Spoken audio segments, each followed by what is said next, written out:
This is a KMVT sports presentation.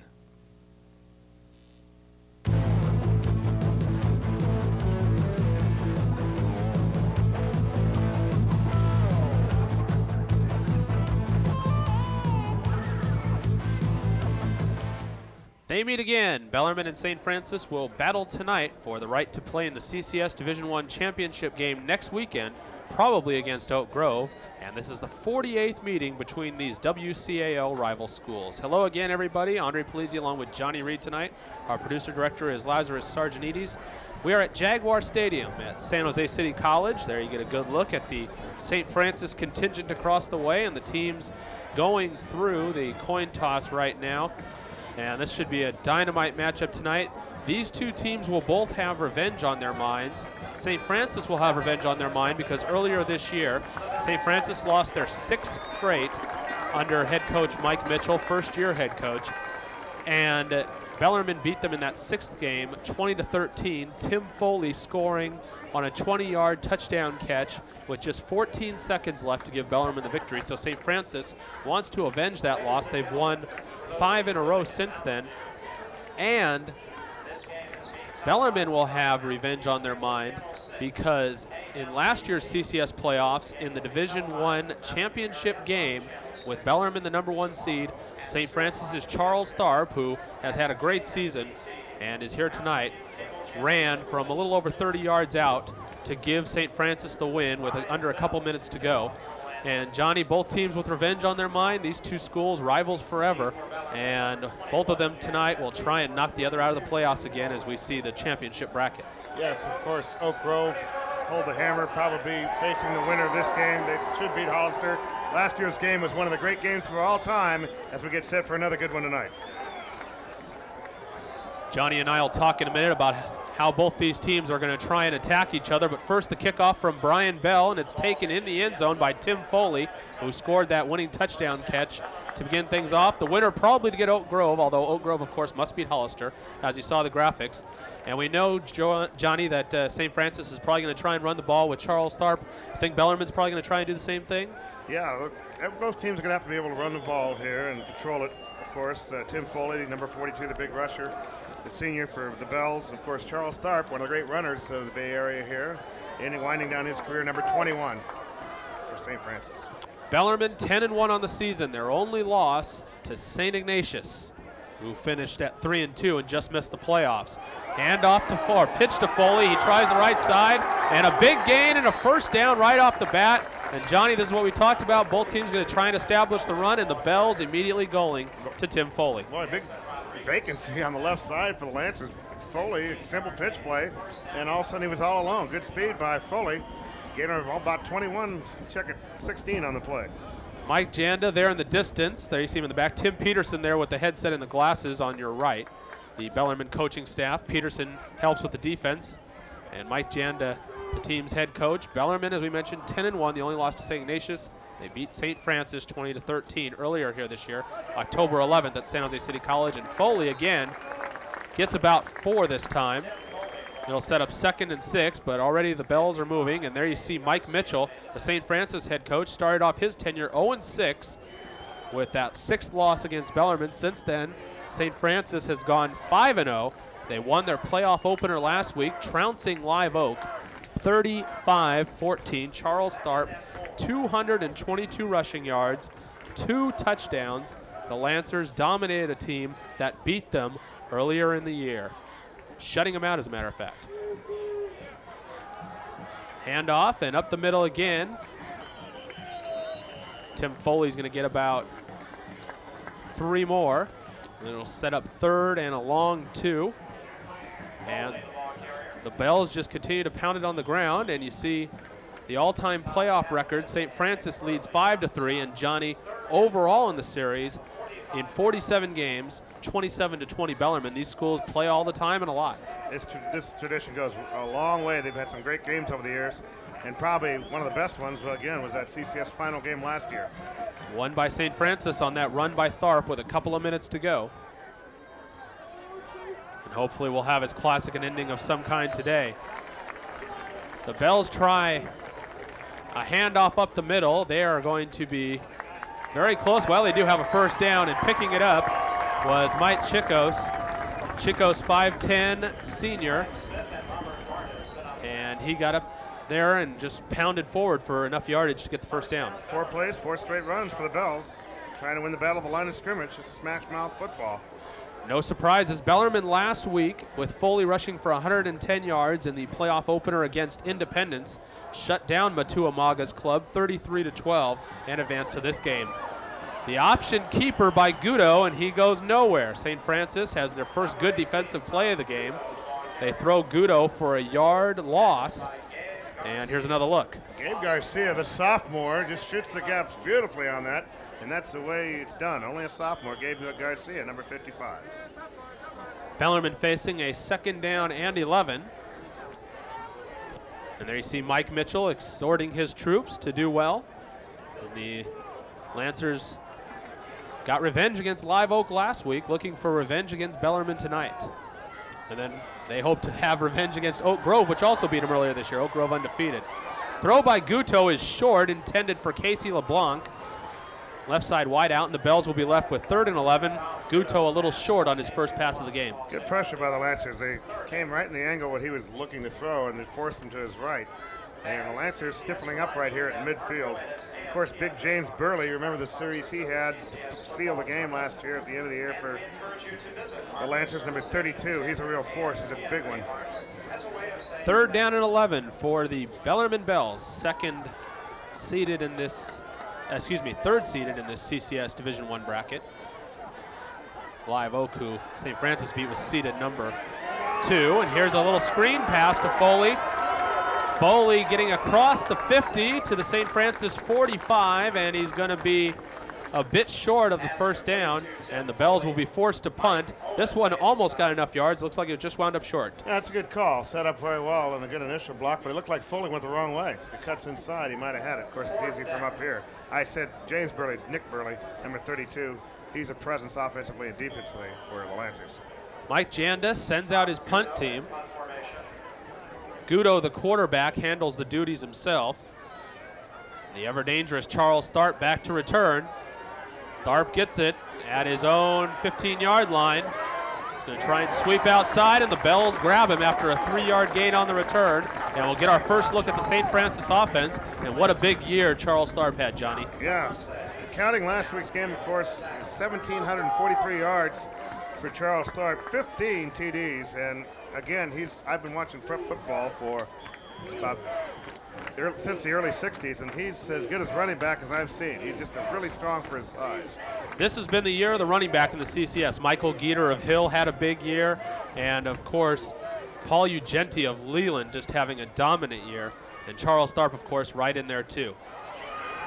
The Lancers will try a run with somebody else, though, and it's James Lentz who gets the first carry of the game. They tried some misdirection with Tharp, and the Bells went with it, leaving Lentz a hole, and the 6'1" senior has a nice run through the middle. Look at this misdirection.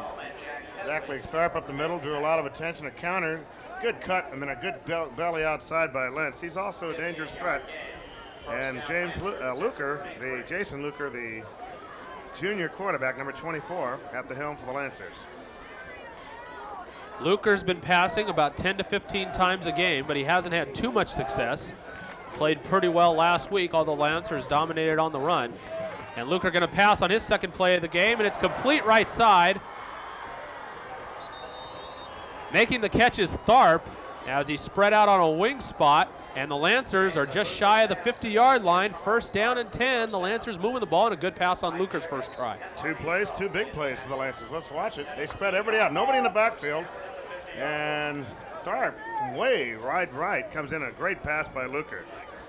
Tharp beat the coverage of Jack Headley, the cornerback, 5'10" junior. And the Lancers at the 50-yard line, just short of it there by about a foot. 1st down and 10. Tharp in the backfield, offset eye.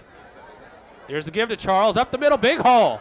And Tharp breaks through for a 10-yard gain. Charles Tharp, his first carry of the game. The Lancers, 3 plays, 1 big pass, and 2 runs of at least 10 yards. Yeah, so we had a great offensive series so far for the Lancers.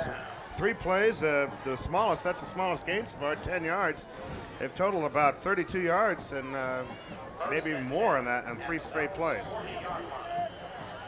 The Lancer record now this year, 5-6, 6 losses to begin the year, 5 wins, 1 in the playoffs, 4-1 in league play. The Bells also 4-1 in league play, and obviously St. Francis's only loss was to Bellarmine, that one that we talked about. Here's Luker to pass again, dumps it off, and it's caught by Nick Burley. And Burley picks up some yards on the sideline on first down. Looks like he got about 6, and it'll be 2nd down and 4. Burley, the fullback, blocking back for Tharp, and he can catch the ball too. A screen pass, Lancer just let everybody come in, and that ball hung up there just a little bit, or else Burley might have had more yardage.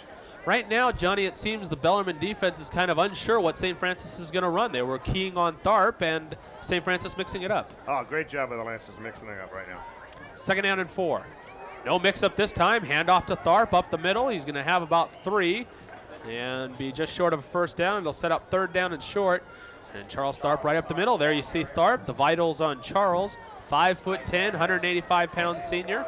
Occasionally gets in there on the defensive side. Sometimes prone to a fumble, but boy, this guy can really carry a load. Oh, he's exciting. Every time he touches the ball, he can break it. Lancers at 5-6. They're the best 5-6 team in the history of high school football. Andre, you didn't know that. You know, they're probably the best under 500 football team since the St. Francis team of many years ago that was also under 500 in the playoffs.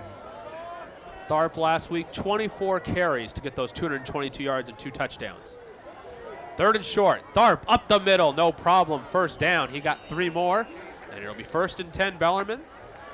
Tharp now with 3 or 4 carries, and he's already working his way towards another 200 yards against a pretty tough Bellarmine defense. 16 yards on the ground and 3 carries for Tharp. And I tell you, after the Lancers smoked Live Oak last week, I don't think the Bells were really in the mood, although they enjoy the challenge, but they probably deep inside don't want to play the Lancers right now, who are playing pretty good football. Last week, the Bellarmine Bells had to deal with independence. The 76ers don't like to run the ball. They're one of the few teams in the CCS this year that like to pass more, with Matua Maga, their quarterback, who likes to pass a lot, and he had 2 touchdown passes. So the Bells had to work this week on preparing for the running. And St. Francis is mixed up it a little bit again, and Luker's going to pass again. He's in trouble, though, and he's going to be sacked. Getting into the backfield, McCabe Callahan, number 75, and the first big defensive play of the evening for Bellarmine. Yeah, good job by the Bells blocking Brook down just right at the last second, right when Leaker was going to get rid of it. But he did a good job. Let's watch him. He did good. Just he knows he's going to get pressure. Just step up. Don't force anything. And, you know, if you could throw it away, fine. But still, it's only 2nd and 14. Still 2nd down. Good power rush by McCabe Callahan. The play lost 4 yards. It'll be 2nd down and 14 for St. Francis. They're at the Bellarmine 33. Another misdirection play, and Charles Tharp goes nowhere. This time they faked to Burley, and Tharp wound up taking it himself, and he got a yard back, if that. It'll be 3rd down and 13, and Mike Mitchell may have to pass again. Jeff Gatto right on the stop. Yeah, looks like they might have to go to the air. Maybe they'll throw that screen again, maybe to Tharp this time. Matua Maga finished 9th in the CCS regular season passing yards. No Bell quarterback or St. Francis quarterback was in that top 10. Adam Perez of Milpitas had the best year, 22 touchdown passes and over 2,000 yards. Big play here for the Lancers. 3rd down and 13 on this opening drive for St. Francis. Pass right side, bobbled and caught just short of the first down. On that play, Jack Headley knocked out Mike Chevelle. There you see Mike out of bounds, about a yard short of the first down, and it will be 4th down. Actually, 2 yards short, Johnny. Great ball by Luker, and that's a nice pass. Look at the hit by Headley. That's a sure tackle, and that's what you got to do. Knocked him out of bounds, kept him from getting the first down, and the Lancers' Brian Bell, the junior place kicker, is a good kicker. But St. Francis wants to make a statement, and the distance might be a little bit far for Bell. They're going for it. 4th down and 2. Hand off to Tharp. It's going to be close. He got right to about where the marker is, got about 2 yards. Let's see where they spot it. This will be close. I think it's hard to tell for me. I don't have my binocs on, but it looks like about 3 inches short right now. And a down marker looks like it's going to be short. They may not even bother to measure. I don't know. Well, where they put the down marker, it would be short. Yeah. So But that doesn't matter. It matters where the chain will stretch to, and the officials, led by our referee Hal Norton tonight, I'll give you the rest of the crew here in just a second, are going to measure. Pull of the chain. And they are. There you see it, about a foot short. Great work by our camera crew. And good eyes by Johnny without his binoculars. The Lancers are stopped. I said 3 inches, but it was about 7. I was off 4 inches. But yeah, it looked short there, just a little bit short, and it was. So I kind of, well, there's nothing wrong. They went with the best runner and see if they can get a little over 2 yards, and didn't quite get it. Well, the Bells will start over. First down and 10, third drive of the game. Bellarmine's second possession. And we'll get going here in just a second. Our referee tonight, as we mentioned, Hal Norton. Our umpire, Don Hicks. Head linesman, Randy Fry. The line judge, Jack Warren. And the back judge, Phil Beltran. There's our names. And a good matchup tonight here at San Jose City College. There's the bell. I love that. That's the greatest outfit. You know, I've seen, you remember in last year's game, Bellman got tackled by the St. Francis cheerleaders after they stole the St. Francis banner. I saw that. I was down on the field for that game. That was something tough else. cheerleaders out there. They After tackled the him. big Cal Stanford game, the tree got demolished. Of course, he was taunting a few people, and he deserved it, but they arrested the guy. There you see Tim Peterson, the Bells defensive coordinator, and in the background there, Mike Janda. There's the other coach, Pat McPherson there with the polo shirt. Bells set up 1st and 10, and they are at their own 19-yard line. In motion goes Mike Chicos. Hand off to Foley. No gain on the play. Well, short gain on the play, and Foley so far pretty well contained after that first play. And Bellarmine will set up 2nd down and 9. Hey, looks like he lost a yard on that, Andre. We got the bad angle on that. The down marker's back a yard. That was the same play they started to run the game where he gained 16 yards. This time the Lancers are ready. So you're telling me I had it right the first time? Yeah, just right. There you see it, back to the 17. 2nd down and a long 11.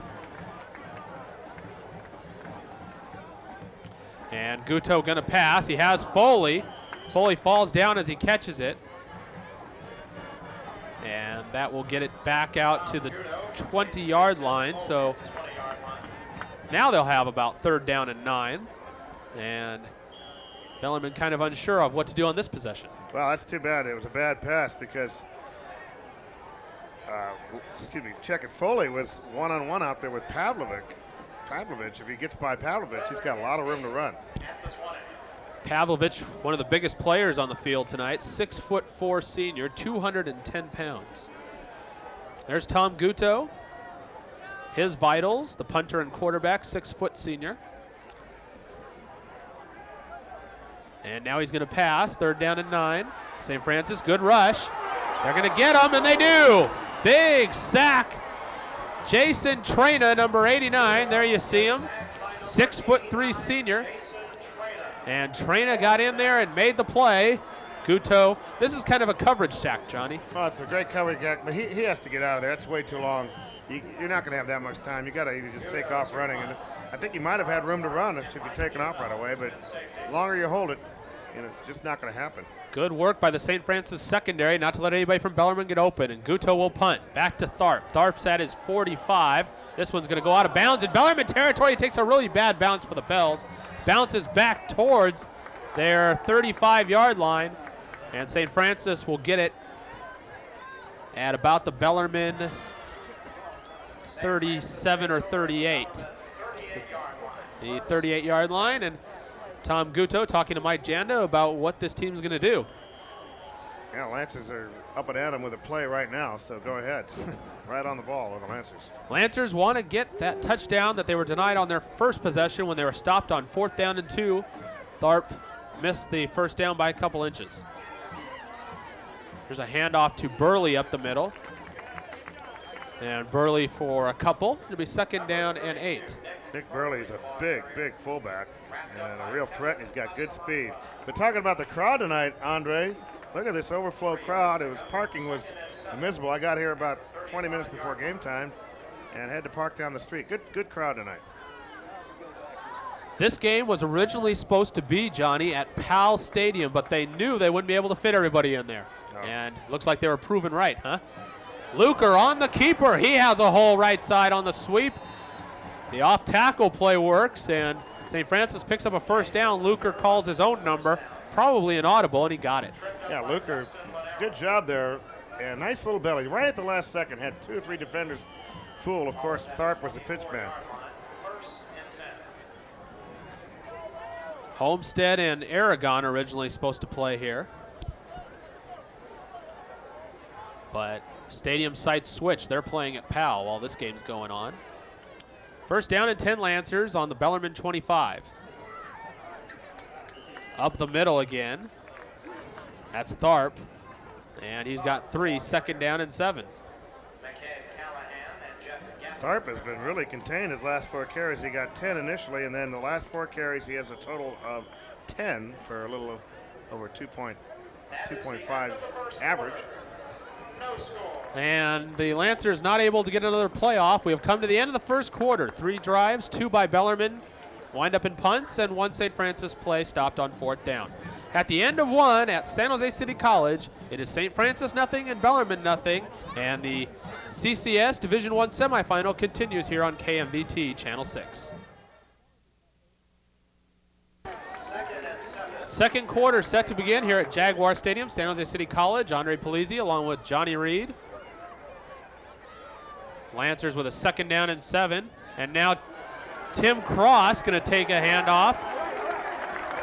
And he is actually Mike Chevelle on the misdirection, and he didn't get much. It'll be 3rd down and about 6, and there you see Chevelle, who came across the line and took it immediately and went on the run. Yeah, just about no gain on that. Didn't quite cut it up there and try to get outside, and too much speed for the Bells on the outside.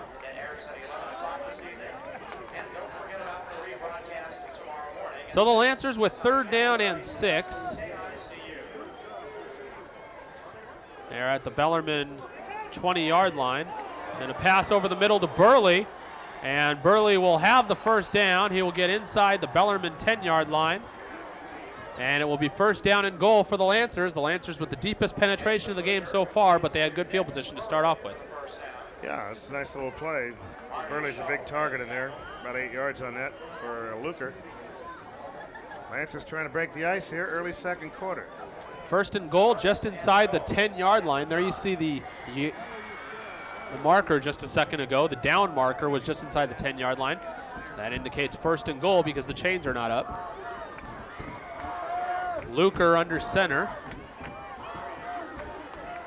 Handoff up the middle.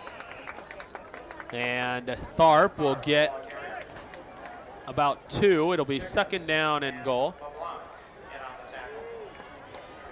And the Lancers probably will not have too many mysteries here on these next couple of plays. They'll probably call number 21. Yeah, Luker's 4 for 4 for 31 yards. A good start for the junior.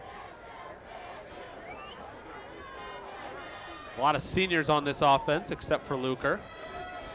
Tim Cross also played some quarterback last year and earlier this year. Second down and goal, St. Francis. Luker gonna pass. He's got a receiver and he missed him.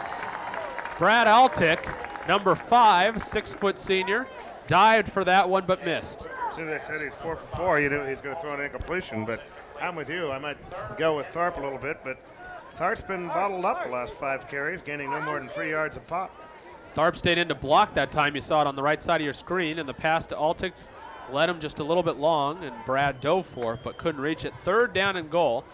Interesting choice for the Lancers. They can go with Tharp, they can go with Burley, or they can try and pass again following Luker's first incompletion. Third down and goal. Here's a give to Tharp. He's not going to get in. He'll get to about the 5 or 4 yard line, but the Bells stack him up there, and they will force 4th down and goal, and we should see a Brian Bell field goal attempt. I think that was the purpose of the play. If he doesn't get it, he doesn't get it. He's right in the middle of the field right now. Little conservative call by Mitchell. Look at this lineup. Well, St. Francis will huddle over there Give Bell a second to think about it. And the junior place kicker will kick from about the 12-yard line. This will be a 22-yard attempt here at Jaguar Stadium. The holder is Cross. Good snap, straight ahead kick. This one looks good, it is. And St. Francis gets on the board first, 3-0 here in this CCS Division I semifinal. That'll light up the St. Francis band a little bit.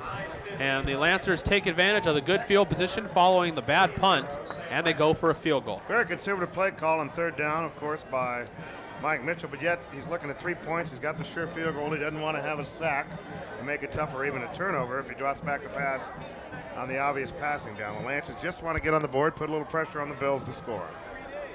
3-0 St. Francis, and they'll give the ball back to Bellarmine, following 22-yard field goal by Brian Bell. St. Francis getting a little bit conservative there at the end of the drive, wanting to be sure they came away with some points, unlike last time where they gambled and didn't get it. Now looking back also at last year's team, Andre, neither of these teams had the firepower that they did have last year. Of course, Garrett Shea and McKay for the Bells, and Lancers had much more firepower last year, but they do have Tharp back from last year, but not the offensive fireworks we saw last year at the beginning of the game.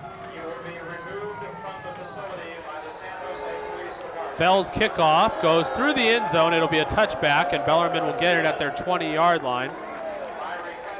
And that's where the Bells will start. They'll have to go 80 yards to get in the end zone. And 3-0 St. Francis with 9:15 to go in the first half.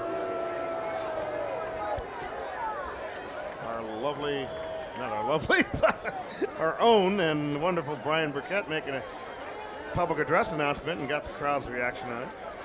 Well, yes, you know, we were talking earlier about how parking's kind of crushed. Well, the stands are kind of crushed tonight, and the police want some people to sit down. Well, they're going to be removed. Here's Gudo on the keeper, and he gets a little hold, breaks into the secondary, and a nice tackle. Kind of jumped up and tackled him was Mike Owen. Number 28, Owen there, you see him. He kind of Spider-Man tackled him, kind of jumped up like he was getting on a web. Yeah, that was a tackle. But, I mean, Gudo, if he gets by him, though, he's got more yardage. Good run, good cutback.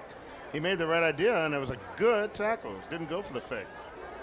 There you saw that tackle at the end of the play. I enjoyed that. He kind of climbed on him. Maybe his new nickname, Spider-Man, like you say. Mike Owen, 6'1", 165 pounds, jumping on the 6', 170-pound Guto. And now Guto's pass is batted down. Nice play at the line by Jason Trena. Trena having a big first half. He's got a big sack and now a block. Lancers got some height there with Burley and Trena and Pavlovich, and it's tough up front. Got a pretty good-sized defense. Yeah, you're going to get another look at it. And Telegraph City, I mean, that's what they're taught to do, is get your hands up when a guy just looks that way. Mike Janda wondering if St. Francis is going to get revenge on Bellarmine again. These two teams like to do that to each other. Third down and a short 3. Gudo going to pass, heavy rush. Gudo gets away from Burley. He fires and the pass is complete. First down. Mike Chicos with the catch. A gain of 17 and a first down. About 22 on that, kind of 22 yards. But Gudo, good job. He just bounced right off Burley and had presence of mind, poised to make the completion. So the Bells with a 1st and 10 at their own 42, and the Bells moving. They moved to midfield on their first possession, then punted. They didn't get anywhere but backward on their second possession and punted. St. Francis converted that into a field goal, and this is Bellarmine's third possession. Gudo on the keeper, and he's got 7 more. 2nd down and 3, Tom Gudo running the option that time. He called his own number. He got 7. Yeah, that's 2 option runs for about 13 yards total in Gudo, including that big pass play to Chicos. This is definitely a drive for Gudo. Mr. Gudo, number 18, doing a good job. The Bells at their own 49-yard line. 2nd down, 3 yards to go. In the backfield, Foley and Chicos. And there's a give to Foley. He has enough for the first down. It'll be 1st and 10 for Bellarmine, and they're into St. Francis territory. They're going to measure, but I think he did get it. I'm with you on that, Andre. About 4 yards, all I needed, and I think they've got about 4. Well, we've already been deceived by the line markers a couple of times in this game, but never know. You did call that last one right, that I think he had you're enough. right. He was just short, meaning Tharp, on that 4th down play. Yeah, I think. But let's see if I get this one right. I think you got it right. I think he's got it about half the length of football, maybe a little more, but it is on the chains are on the far side of the field, so they're going to bring him over. Well, referee Hal Norton taking his time deciding whether or not he wanted the chains to come in, and he finally decides, yeah, bring him in. Hal Norton there in the white hat, and let's get another chain stretch. What'd you say, half a football? Wow. Great spot by you, huh? Half a football first down for the Bells at the St. Francis 48-yard line. And let's see what the Bells do here on this first down play, whether they go back to the option with Gudo running or give to Foley or maybe try a pass. Clock moving, 7 minutes, 20 seconds to go till halftime. 3-0 St. Francis here on KMVT. Fake to Foley. And now downfield, the Bells go. And the pass is almost intercepted, broken up, intended for Casey LeBlanc, number 4. Casey dived for it, but one of the St. Francis players got in there and made the coverage. Back there was Tanforan. Dangerous pass. He was being pressured. This time he forced it a little bit and almost intercepted, but then again almost caught. So 2nd down and 10, an interesting choice, Johnny. They did try for the pass. yeah, they haven't gone to Foley lately. If they come back to him. Bells should try to get something out of this. They only trail 3-0, but they need to make a statement pretty soon offensively. Well, we thought it was going to be a battle of the running backs. Both teams have mixed it up. Here's Gudo on the option. Sweeps left, gets about 3. Shoved out of bounds by Tanforan, and also Robbie Poole, the free safety. There's Tanforan. And it'll be a 3rd down and 7. Yeah, they're in the option to the near side, and Lancers are ready. Strung it out real nicely. Again, now they're going to have to go to the air. Well, the Bells with their deepest penetration so far. They got to midfield on their first possession. And the 10-1 Bells, seeded 3rd, facing a stern challenge from a St. Francis team they beat 20-13 right here at San Jose City College, October 11th. Misdirection, fake again, and the late pitch to LeBlanc, and he is going to be stuffed. Getting in there and making the play, Gabe Garcia, who's having a good first half. And the Bells snuffed out again after they get into St. Francis territory, and they'll be forced to punt. A little bit of trickery, a little bit of deception, and if they could have gained about 5, they might have gone for it, but now it's such a long way to get the 4th down conversion. They're going to try to punt, but it was a bad punt that set up the Lancers in great field position and then led to their field goal. Charles Tharp standing about his own 10. High kick by Gudo this time. The Lancers are going to let it bounce. This could be trouble. Oh, it will get into the end zone. And it will be a touchback. The Bells will see St. Francis get it at their own 20-yard line, and the Lancers will try and go 80 yards. 6:20 on the clock in the first half, 3-0 Lancers, and Lancers can drive here and get a score. They'll be in good shape. They're basically stuffed except for a couple big plays. They've put the hurt on the Bells offense so far this game. There's Tim Peterson, Bells defensive coordinator. His defense has allowed 3 points, but the Bell defense not really to blame for that one. They were put in a tough spot after a bad Gudo punt, set up St. Francis on the Bellarmine 38. Luker under center, 1st and 10. Let's see if St. Francis tries to have one drive and use as much clock as possible.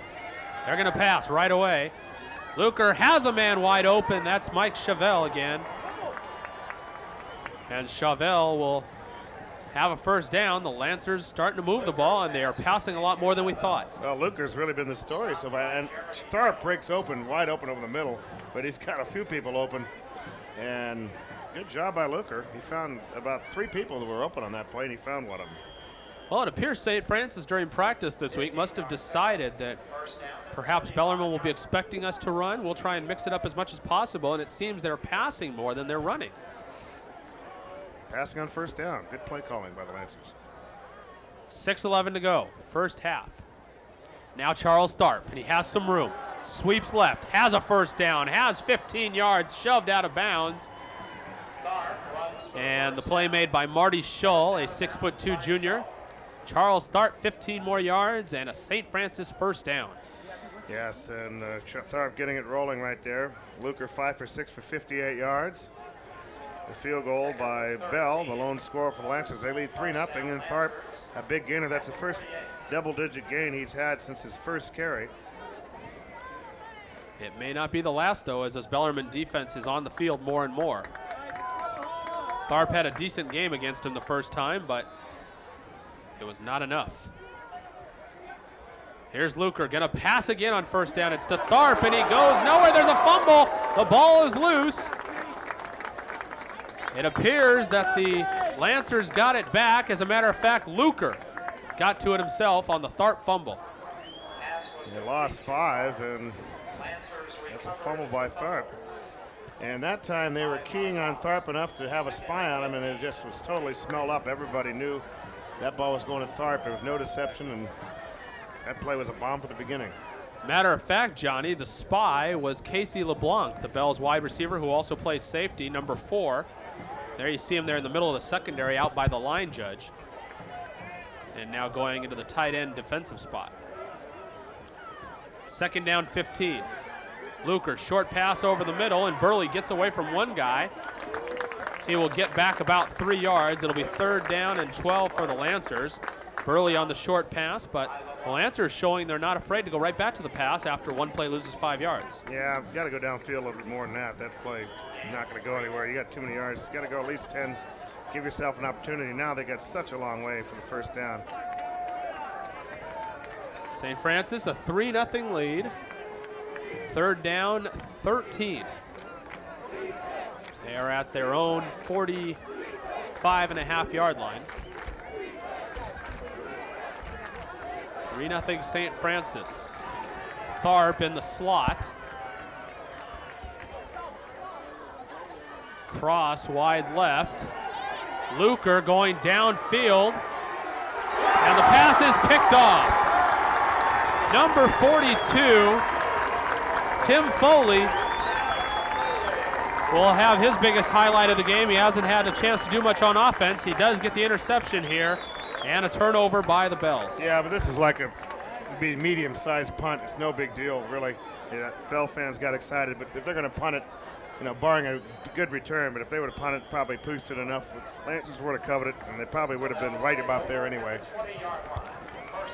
Mike Mitchell's crew, led by Jason Luker there, the quarterback, going over things with the head coach. First down and 10 for Bellarmine at their own 20-yard line. The reverse, and here's LeBlanc. He will get back to the line of scrimmage, maybe a yard over that, as he got barely past the 20-yard line. There's Casey. And this play didn't work either. Now Bell's losing some trickery. That's the second trick play. They have the misdirection, fake option left, option right last series. And that time that play was run too quickly. The reverse was too quick. Didn't give the time for the Lancers to react to the first initial handoff. Second down and 10 at the Bellarmine 20-yard line. Foley in the backfield, along with Chicos. Foley gonna pass, or rather, I should say, Guto gonna pass. And it's complete to LeBlanc. No, they call it incomplete. They say he trapped it. Casey and the Bellarmine fans not happy with the call. Let's see another look. I'm not sure the official's name, but he took a while to call it. He's right in front of the Bellarmine bench, and they were all over him saying it's a catch. And the official makes the incomplete, and he's taking some grief over there, but that's a lot of guts for that official to make the call, but he made it. I couldn't see if it was a trap or not. I didn't have the angle, but it was a great effort by the receiver. 3:38 to go here in the second quarter. 3-0 St. Francis. The Bells have been unable to get past the St. Francis 45-yard line so far. Here's Guto, pass in the middle, dangerous pass. You want to talk about dangerous. That one thrown right into the line and incomplete. The Bells will be forced to punt again. And hopefully, if you're a Bellarmine fan, which I don't imagine too many of you are, but if you are, you were hoping that Gudo can get a better punt here than he had last time.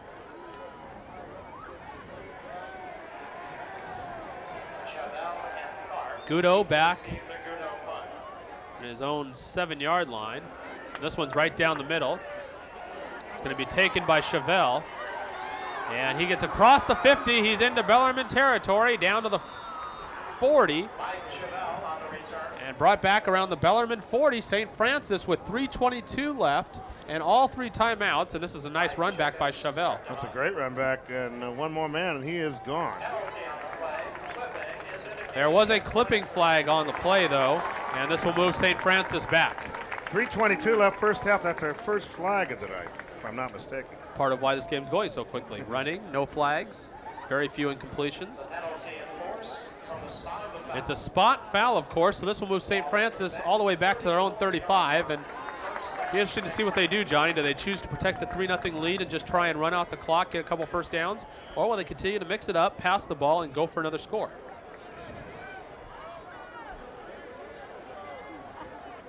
St. Francis with 2 receivers wide left, Tharp and Burley in the ball backfield, and Tharp takes the carry, goes up the middle. He's going to have about 5. So they got about half the distance on first down, and we'll see where the St. Francis drive continues from here. Well, the clock did not run on that play. It was 3:22 when it started, and it's still at 3:22. Why did that clock not run?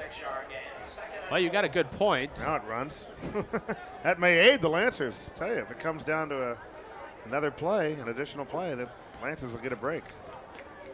Yeah, very interesting of you to catch that. The clock did remain at 3:22 for that whole play. It is now running. It's at about 3 minutes.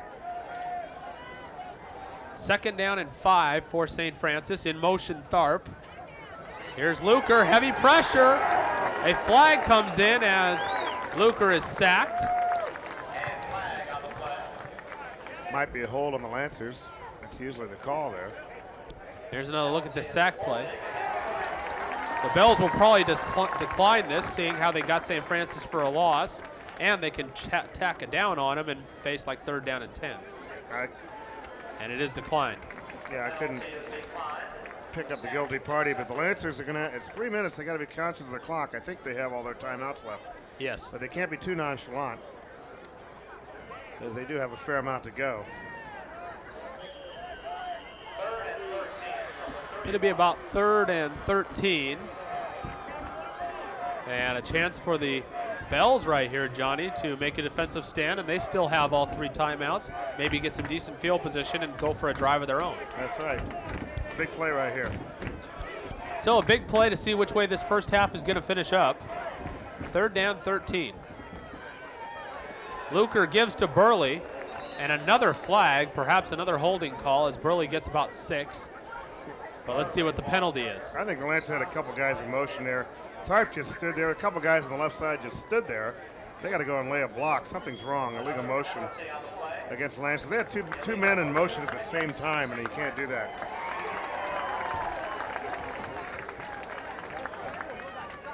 There you see our referee, Hal Norton. The penalty is declined as the Lancers did not get the first down. So this will be 4th down, and St. Francis will have to punt. The Bells will have one more shot with the ball before halftime. Bells could call time here if they want to. That clock's going to start right now, and the Bells should be calling timeout right here. They're going to save them, but it wouldn't be the worst thing in the world if they were to stop the clock. Lancers, on the other hand, should milk the clock and take as much time on the play clock as they can right now. Bell handles the punting duties as well, guy with a great leg. Straight back snap.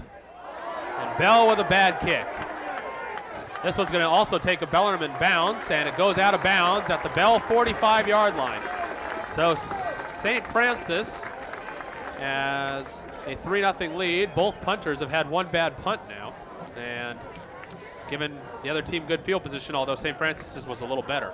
Yeah, well, we'll see if this affects the way this game's going, because again, like you said, bad punt. Lance's got field position. They got 3 points. Now the Bells with their opportunity, just a little under 2 minutes, and they have all 3 timeouts left. 1:57 to go. 3-0 St. Francis. Tom Gudo First and 10 at his own 45-yard line. He's going to pass. Here comes the rush. Gudo hit as he throws, and that falls incomplete, intended for Chicos. And it'll be second down and 10. Bells have not got the passing game going at all. Well, I did miss that one big pass play they had for, oh, that is 22. They got a total of 31 yards in passing. He's 5 for 9 right now. But only that one big play. Burley had him for the sack. Gudo got away and got it to Chicos for 22 yards.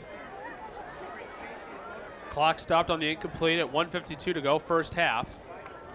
Second down 10 for Bellarmine. Burley, heavy rush, almost got Gudo. Gudo got away, and the pass is complete. Foley the catch, Tim Foley right there. And it will leave the Bells with about third down and 5, and the Bells will use a timeout. Yeah, receivers, he's lucky he found Foley right there, but the other receiver, I think it might have been Chicos, was downfield, and he just stood there, had the quarterback in trouble. You got to move around, just can't stand. And I didn't see the Bells receivers didn't do a good job of moving and trying to get an open spot. That's the second time that Guto has been able to get away from Burley. A little earlier in the game, he bounced off of him and wound up going for about 7 yards. That time, he just eluded his grasp and got away to make the pass. Yeah, Gudo can scramble a little bit. He's got some good speed, and Burley's going to have to stay under control. If Burley stays under control on that rush, he's got him, but he comes in a little bit too hard. Well, Burley probably getting a little more fired up once you have a taste of the quarterback a couple of times. As you see Brian McKay, the 5'8 junior receiver, on crutches. Let's see what the Bells do here. 1:39 to go till halftime. 3-0 St. Francis. And Gudo and co faced with a 3rd and 5. One receiver for the Bells. Now in motion, LeBlanc. Gudo back to pass. He's got LeBlanc and he hits him. First down, Bellarmine, as they get to the St. Francis 42-yard line, the Bells' deepest penetration yet. And each time the Bells on each possession seem to get a little further. Yeah, he's only got really time to throw about the 8-yard area, and that's what that play was, 8 yards in that one. Still, it's going to be tight for the Bells. They're going to have to get more yardage than what they've got now, minute 27. Remember, in high school football, the clock is stopped when you pick up a first down until the officials set the ball. Then it moves again. It's at 1:19 and counting. Here's Gudo, 1st and 10 to pass. Lentz charging hard. An underthrown ball by Gudo, almost picked off by Robbie Poole. And Poole knows he should have had that one. It was kind of a jump ball for him. He had it all to himself. If Poole doesn't make that play, I think LeBlanc might have a touchdown because the other defender fell down there. Let's see if we can pick it up on the replay. And LeBlanc came back to the ball nicely. And he was going to have room to run. And watch this. See the other defender fell down? LeBlanc was going to make that catch, and he was gone. As you also saw, though, Poole definitely could have had it. Yeah, Poole doesn't come over, though. That could be 6 points. It'll be a 2nd down and 10 for Bellarmine. Clock stopped at 1:10. Bellarmine at the St. Francis 42-yard line. Gudo with Foley only in the backfield. In motion, LeBlanc. Gudo again going to pass. He has a receiver and he overthrows him. Chicos, there you see him, Mike Chicos. That one a little bit overthrown. And it will set up 3rd down and 10 for Bellarmine with 1:04 to go.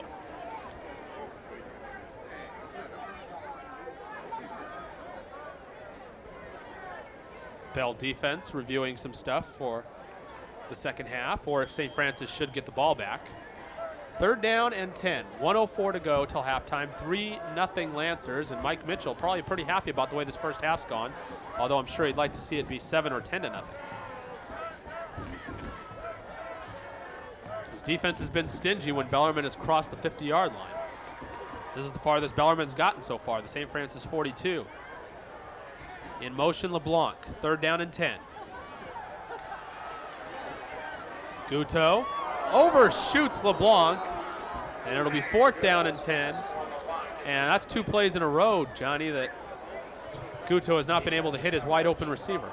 Yeah, Guto's been a little off the mark. It was a tough pass to throw. but he's rolling out almost every time and on the run, and that makes it even tougher. So St. Francis, a little turn of the coin. We'll see if the Lancers would rather choose to run out the clock. They have 3 timeouts remaining. 58 plus seconds to go, and there's Charles Tharp. You know, Mike Mitchell might wait to decide to see what field position they get before he decides what to do here with the final 58 seconds. Punt by Guto. It's a deep one, and Tharp's going to have to let it go. And it will bounce out of bounds at the 15-yard line. First down and 10 for St. Francis, 50.8 to go. St. Francis does have all 3 timeouts, but I wouldn't be surprised if Mike Mitchell tries to get a 3-0 lead to the half. Guto, 5 for 13 for 45 yards. Not exactly lighting it up, as we remember in last year's game where I think it was McKay was quarterback for the Bills. Threw to Garrett Shea for over 107 balls for 114 yards in the first half alone. Quite a difference in the passing game for the Bills this year. Well, it depends on which way it works. Sometimes if you keep forcing it, it'll eventually start working, and if you hit your receivers, it will. And sometimes it just won't. Looks like the Lancers are going to be conservative. Let's see if the Bells make them keep playing if they call a timeout. 46 and counting. Luker just took a knee. The Lancers aren't going to use a timeout, certainly. Bells aren't calling timeout. It appears, Johnny, the Bells will be content to go into the locker room with a 3-0 deficit. These fans want their money back. They want to see some touchdowns. No. I think the St. Francis fans would care more if the Lancers win their 6th straight game. That's true. One more snap, and we'll have halftime. 23 and counting. Luker will take a knee, and 3-0 St. Francis is going to be the score at the half. So, a game not just of running, but of passing. St. Francis did it a little better than the Bells. Bellarmine could not cross the St. Francis 42, and at the half, it's 3-0 St. Francis. You're watching the CCS Division I semifinal between Bellarmine and St. Francis here on KMVT. Getting ready for the second half at Jaguar Stadium, San Jose City College. Andre Polizzi along with Johnny Reed, our producer director Lazarus Sargenides, our technical director Yolanda Harmon. 3-0, and that section is excited as St. Francis dominated the first half defensively, played well enough offensively to take the lead. Lancers got close to the end zone a couple times, but Johnny, they failed once on a 4th down and 2, and on the other one they had 1st and goal from inside the 10, but only got to the 5 and had to kick it for a 3-pointer. Yes, a 22-yarder by Bell, and that's the only scoring. Not hard to wrap up the scoring on this one. The defensive battle. Lancers were stacked up the front, shut down the Bells running game, and forced Guto to pass. And he hasn't passed that well. He's 5 for 13, 45 yards. Luker has passed pretty well for the Lancers, 7 out of 8 for 55 yards and 1 INT. In that first game, Bellarmine beat St. Francis 20-13. They needed a run, though, with just 14, or I should say a 20-yard touchdown pass with just 14 seconds to go from Guto to Foley to win that game, 20-13. As a matter of fact, the Bells trailed going into the fourth quarter, 13-6. Well, but go ahead. Guto found his tight end for an 18-yard touchdown in that game to make it 13-13, and then the Bells went on to win.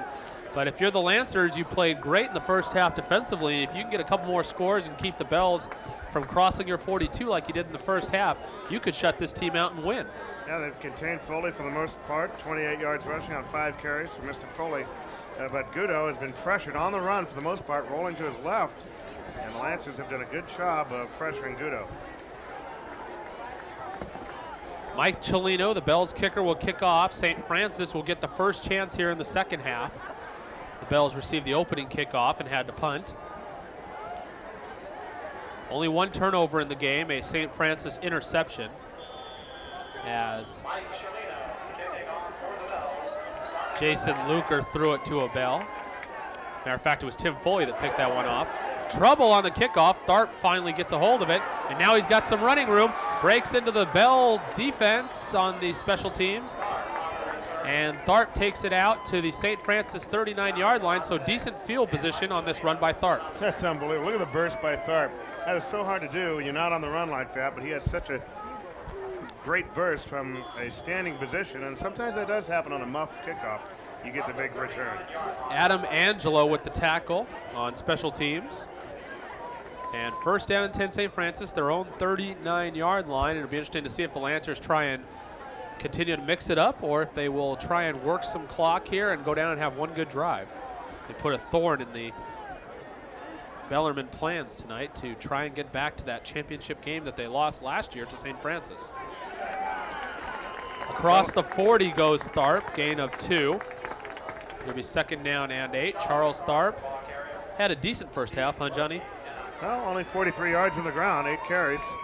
Used to cut a big pass as a receiver, but not with 221 yards that he has last week. They've contained him for the most part. Well, this is also a better defense that the Bells have than that Live Oak has.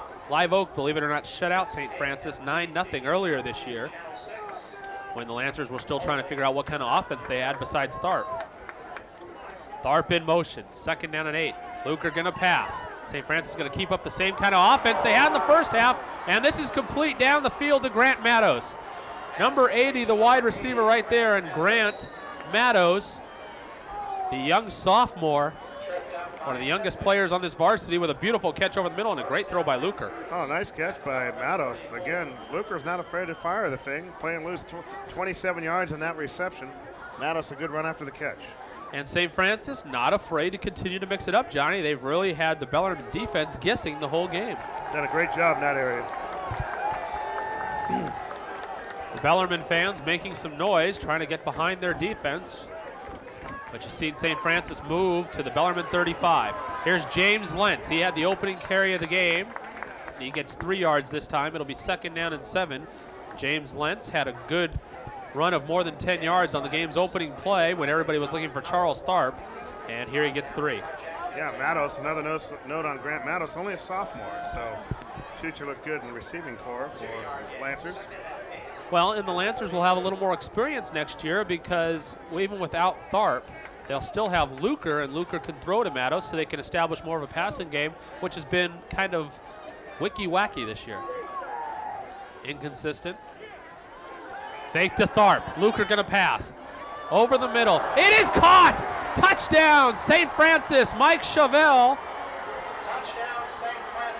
That play goes for 32 yards, and the Lancers, who only scored 3 points in the first half, twice got close and settled for 1 field goal and 1 4th down failure.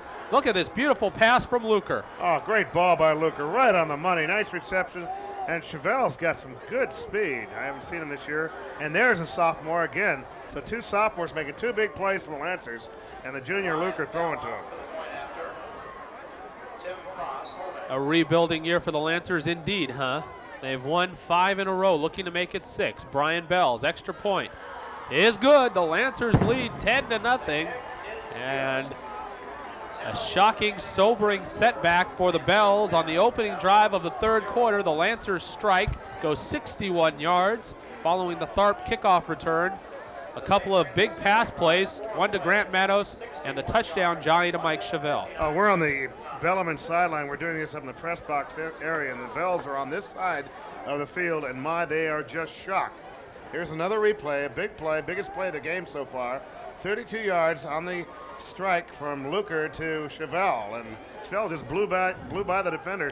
I was mingling down with this crowd as I was heading downstairs during halftime, and one fan might have said it best. He said, hey, deja vu all over again, and that's what's going on right now for Bellarmine. Bellarmine finds themselves down 10-0. The best news of all is that Bellarmine's going to get the ball right here and try and do something. They did not get past the St. Francis 42-yard line. This is a Bellarmine squad that scored 20 against them in the earlier matchup between these two. But right now, St. Francis seems to be the more consistent and better playing team. Fumble in the end zone on the kickoff as Jack Headley cannot handle it, and Headley flips it to the official, and the Bellarmine Bells will start at their own 20-yard line, and Tom Gudo and that head coach right there, Mike Janda, going to have to get that passing game together because they're now down by 10 instead of 3. Well, they're going to have to get anything going, something offensively. They kind of gave up on the run, and they went strictly to the pass, and that didn't work either. So Bell's got to get it together, keep their poise. I can imagine what Mike Janda was saying in the locker room at halftime. Probably a lot of yelling, mostly about missing wide open receivers. Not too good of blocking. Here's Foley on the pitch. He'll gain about 2, 2nd down and 8. And the Bells start this drive with a run, their first possession of the second half. And we'll see if they can establish any kind of ground game and make a statement with this possession. Fact about Coach Jana, yeah, I was kind of joking. I said I'd like to have been a fly on the wall, as the old expression goes, in the Bellarmine locker room. Yes, they came out fired up. There he is. And he's got to just be befuddled right now. Floating in the back of his mind somewhere, I'm sure, the fact that St. Francis has won 5 CCS championships in a row, as there's another high pass by Gudo, incomplete for Casey LeBlanc, and Casey, in a bit of frustration, picks it up and grips the ball as tightly as he can grip it. St. Francis has won 5 CCS championships in a row, 6 of the last 7, and of the 21 since 1975, they have won 11. 21 years, that is. And they're doing it with a new coach this year, Mike Mitchell. Of course, he was the defensive coordinator for the Lancers past several years, and he knows the strengths of the Lancers defense, and they're not missing a beat. They missed a few beats earlier in the season, but that's all well in the rearview mirror now. Here's Gudo, 3rd down and long. And this pass is well covered on the sideline, as it was intended for Chicos. And he was covered out there by Chevelle. And this will set up 4th down. The Bells come out with a Foley run and are unable to complete 2 straight passes. And they are forced to punt again, and the Lancers will have good field position plus a 10-0 lead. I think the Bellarmine Bells got to establish the run right now as next series. If they don't, because if they don't, Lance is just going to tee off on that pass. How about a turnover? That would really help. Decent punt by Gudo. Tharp will let this one bounce. And it takes a good bounce for the Bells. It will go back to the St. Francis 30-yard line. That didn't stop the Lancers last time, though. They went 61 yards from their own 39. This time they'll have to go 70 to get in the end zone, or at least go 50-55 to get some good position for Bell to perhaps try another field goal. 10-0 St. Francis here with 9:05 to go, 3rd quarter. Well, Bellarmine cannot let the Lancers score again. I think this game's going to be over, the way Bell's offense is going. They cannot give up any more points. The Lancers do not like to lose to anybody. They especially don't like to lose to schools like Live Oak, Oak Grove, and Bellarmine, their top rivals in the CCS. They lost to Live Oak earlier this year. They came back and beat them last week. Here's Burley. And Burley's got room up the middle. He has a 1st down, 12 yards, Nick Burley. And the St. Francis fullback with a nice burst broke a tackle up the middle and a nice play. That's a nice backfield when you got Burley, he's absolutely a huge fullback, and a scat back Tharp, and that's just a great combination to have back there. And Burley, he's got real potential to play at the next level. Bellarmine's starting to hang their heads a little bit, and that's not something you want to see on your defense. You want your defense to be fired up and make big hits. Just getting back to that last point, though, they've already gotten revenge against Live Oak. It seems they're on their way to getting revenge against Bellarmine, and perhaps next week revenge against Oak Grove. What a CCS championship to end them all this would be if they can come back from 0-6 to win the CCS title, as there's a short pass to Chevelle completed, and that one gets 6. It'll be 2nd down and 4. A good short pass play and a concerned Mike Janda. Yes, again, did it on the road at Live Oak. They're the number 7 seed, the Lancers. Knocked off the number 2 seed, Live Oak club down there, and then just walloped them. And here they are at San Jose City College, taking to the Bells right now. Waiting next week, probably Oak Grove. Right now 11-0, undefeated, number 1 in the CCS. Here's Charles Tharp. The winner of this game would probably get them. They have to beat Hollister, of course. And right now, things going the Lancers' way, but there's lots of time left. We're 7:50 and counting in the 3rd quarter, and the Lancers controlling the game. This possession on the ground with Nick Burley and Charles Tharp doing some running. Mike Mitchell not smiling yet, and there's the Bellarmine flag bearer trying to get some cranked up noise going in the Bellarmine stands, but we don't hear too much. The Bells, there they go. This is Bell, all male school at Bellarmine, and they're letting them have it. These kids are crazy, trying to get their team going. A dominant performance so far for the Lancer defense, 10-0. The offense trying to add to that lead. 3rd down and 4. The Bells need a stoppage here, and they've got Jason Luker calling timeout. So a timeout on the field. We've got 7:12 to go here in the 3rd quarter, and it is St. Francis 10, Bellarmine nothing. You're watching high school CCS Division I playoff football here on KMBT.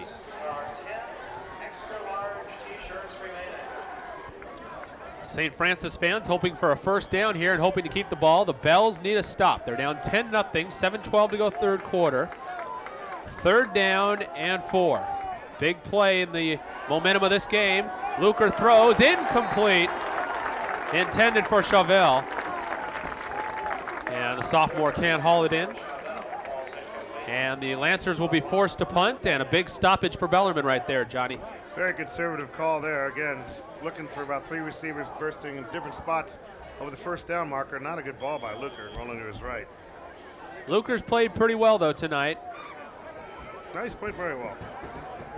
Bell will punt. Back to receive. There you see him, Jack Headley. Lancers on 4th down.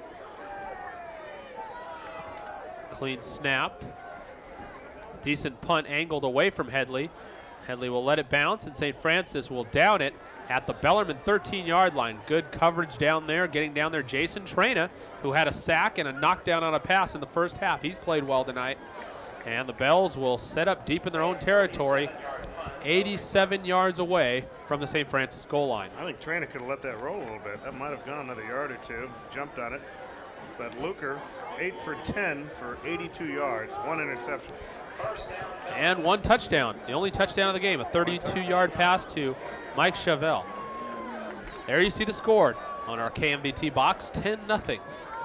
Important series for Bellarmine here if they want to get right back in this game. Here's Tim Foley, he has room down the sideline. Tim Foley is gonna go. Last chance by the Lancers to catch him, they don't, 87 yards. Tim Foley, touchdown, Bellarmine. And the Bells, all of a sudden, one play later, have changed the face and the momentum of the game. It is now 10-6. All right, let's watch it again. My head was down, I missed it. Right up the gut, great trap blocking at the point of attack, and a great cut by Foley, and look at him go. Lancers can't catch him. That's huge. Listen to the crowd over here. All of a sudden, Bellarmine has the momentum. They have 6 points. They have an extra point attempt coming up to make it 10-7. And if the Bellarmine defense can stop St. Francis on their next possession, we'll have one heck of a ball game. Mike Cellino's kick is good, and it's 10-7 St. Francis, but the momentum has shifted a little. Will the St. Francis offense allow it to stay in Bellarmine's momentum favor? We'll know in just a moment, but Johnny, what a run by Foley. Incredible 87-yard touchdown run to change the face of the game. Here it is in, right? Straight drive play right up the middle of it, but they crushed that left side, and another key block by number 7, John Galante. That's the one that sprung him. Outstanding block. And Foley, just enough gas to get over the line. And what did he do? He tripled his run yardage with one play? Yeah, Quadrupled it? Did you give that an 87? 87 yards. Yeah, he did a number on that. 29 and 87, whatever it is. Oh, yeah, that's like 116 or 106. 1 and 16 for Mr. Foley all of a sudden. There you see Foley. Well, they needed that, though. They just needed that. They needed something. That is like getting a shot in the arm when you have the flu. I mean, boom. That just totally fires up your fans, fires up your offense, and fires up your defense. Let's see how the Lancers respond. Cellino's kickoff.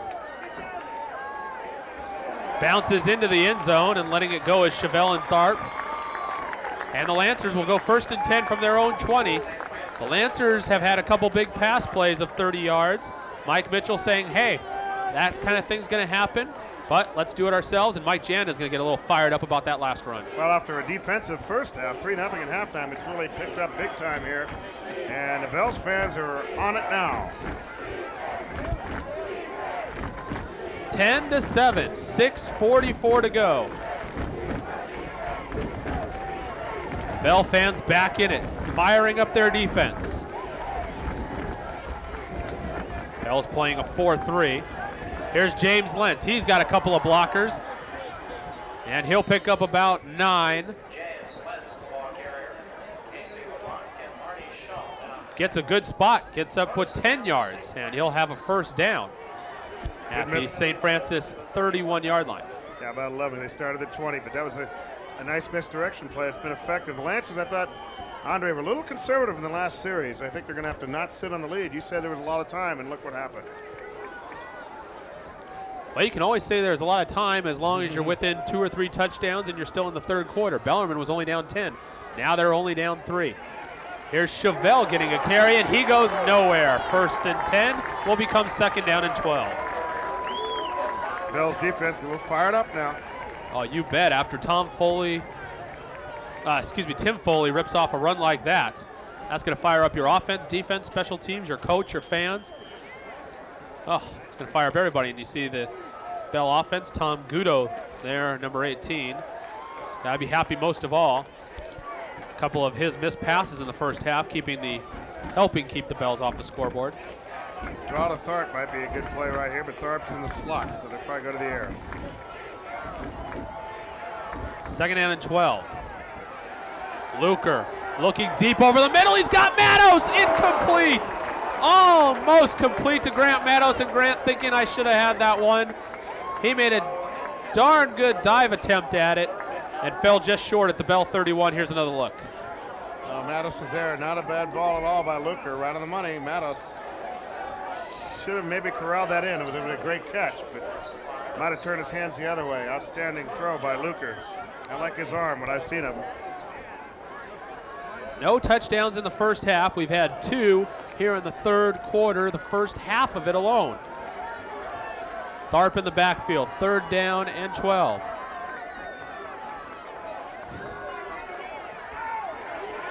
Side pass to Chevelle. That's going to get some yards, but not enough.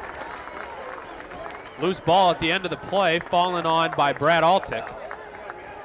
But it's going to be 4th down. The Bells stop the Lancers. Big series of defense by Bellarmine, and they'll get the ball back. Luker's thrown for 119 yards. I had the total wrong earlier. I forgot to include that 32-yarder, but momentum swung the Bells' way right now. There's some fans who definitely feel that way.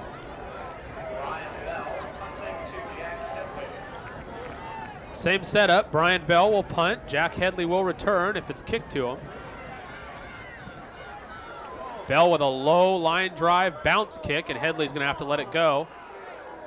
And Bellarmine will be backed up to their own 22-yard line. But no matter, Bell started on their 13 last time, but only had to run one play, an 87-yard run by Tim Foley. Let's see if the Bell offense can put it together with the momentum from that run. Their defense did their job. And Mike Mitchell now, the one a little bit concerned to see how his defense is going to respond to that last play by Bellarmine's offense about 5 minutes ago. 10-7 Lancers. Bells on their own 22, 1st and 10. Let's see if St. Francis can take the momentum on their defense back. Lancers with a 5-man line, 3 linebackers and 3 men in the secondary. A flag flies as Foley takes the pitch. He gets no gain.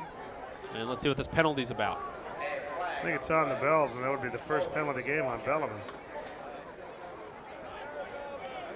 Illegal procedure against the Bells. We had only 1 or 2 flags in the first half. I believe we had 1 holding against St. Francis, and we had 1 illegal procedure against St. Francis, and that was it. There was a clip, too, on a certain play, too. On a return, I think it was. Yeah, one of those was declined, so right. They only had a couple of them. Yeah, they were accepted, yeah. That counted, yes. This one's going to be marched back against Bellarmine. It'll be 1st down and about 15. Hal Norton, your referee tonight. There you see him making the illegal procedure call. 1st and 15 for Bellarmine at their own 17-yard line.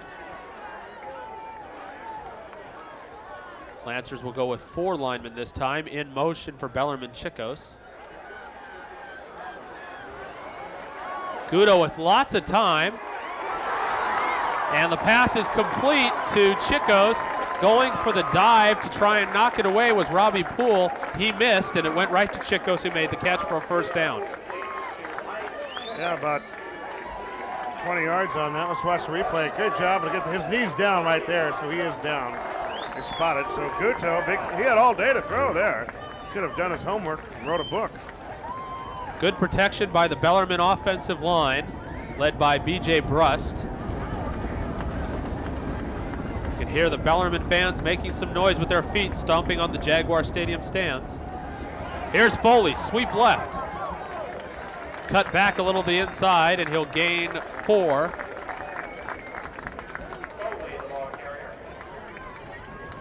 So this will set up 2nd down and 6 following the Foley run, and Foley having a very nice third quarter, an 87-yard touchdown run, a couple of other runs.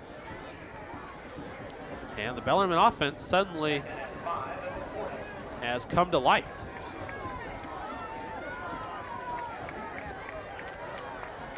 (10-7) Lancers. In motion, Chicos. Here's Foley again, off tackle left side. He's going to be hauled down by Mike Gross. And St. Francis will force Bellarmine for about a 3rd and 3.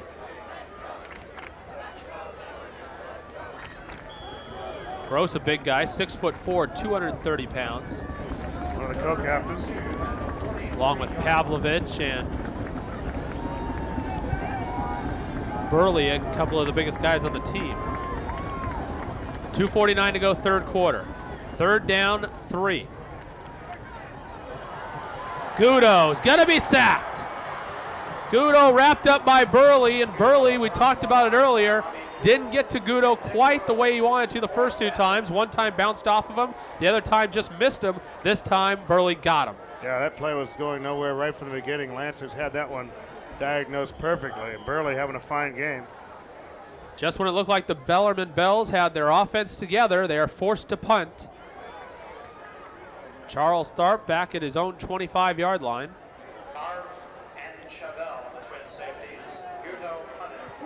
Almost blocked. Tharp lets this one go. Takes a good bounce for Bellarmine. And will be down to about the St. Francis 15-yard line. So, 1:56 to go, third quarter. The Lancers held, and now we'll go back on offense, leading by 3, 10-7 here in the third quarter. That was interesting how Burley just came in there and he made it close to a block. He's got the good height, 6'3", and almost blocked that kick, and he would have probably been gone for the touchdown. That would have been a marvelous play. Bellarmine led last week against Independence, 13-0 at the half, 19-6 at the end of 3, and they won it, of course, 33-12. So Bellarmine pretty much controlling that game. St. Francis led 21-7 at the half against Live Oak, wound up winning 35-14. So you can see that both teams controlled their games last week. First half of this game controlled by St. Francis. On the run that time, Tharp lost a couple, be 2nd down and 12. And so far it's been a third quarter that's been played well by both sides. St. Francis played well and came out with an opening touchdown drive, shut down Bellarmine. Then Bellarmine shut them back down. And then St. Francis surprised by an 87-yard run by Foley. Yeah, Tharp's really been bottled up too. Just 44 yards on 11 carries. Each team has been forced to punt once since then. Here's the Ants. Tharp again gets back to the original line of scrimmage. It'll be 3rd down and 10. And the Lancers all of a sudden not doing the mix-up passing and running game that we saw in the first 2.5 quarters. Instead, just content to let Tharp run. Well, if you're going to go down at all, you don't necessarily want to go Tharp on every play, but you want to go down with your best. And here's their best. Almost 1,800 yards this year, 15 touchdowns. And so Tharp will get some touches this second half. Some confusion with who was coming in and who was coming out. It winds up Chevelle being in. About 30 seconds to go here in the third quarter. 3rd down and 10. Tharp again, and he is denied. No gain on the play. It'll be 4th down, and the Lancers will have to punt, but we will probably have the end of the third quarter first. Tried to catch the Bells napping, but no go. You got to question the call. Of course, it didn't work, but still 3rd and long, and you run it. That's going to do it for the third quarter. The time ticks off. St. Francis leads this one. There you see the line score, 10-7. And the fourth quarter is up next here on KMVT Channel 6.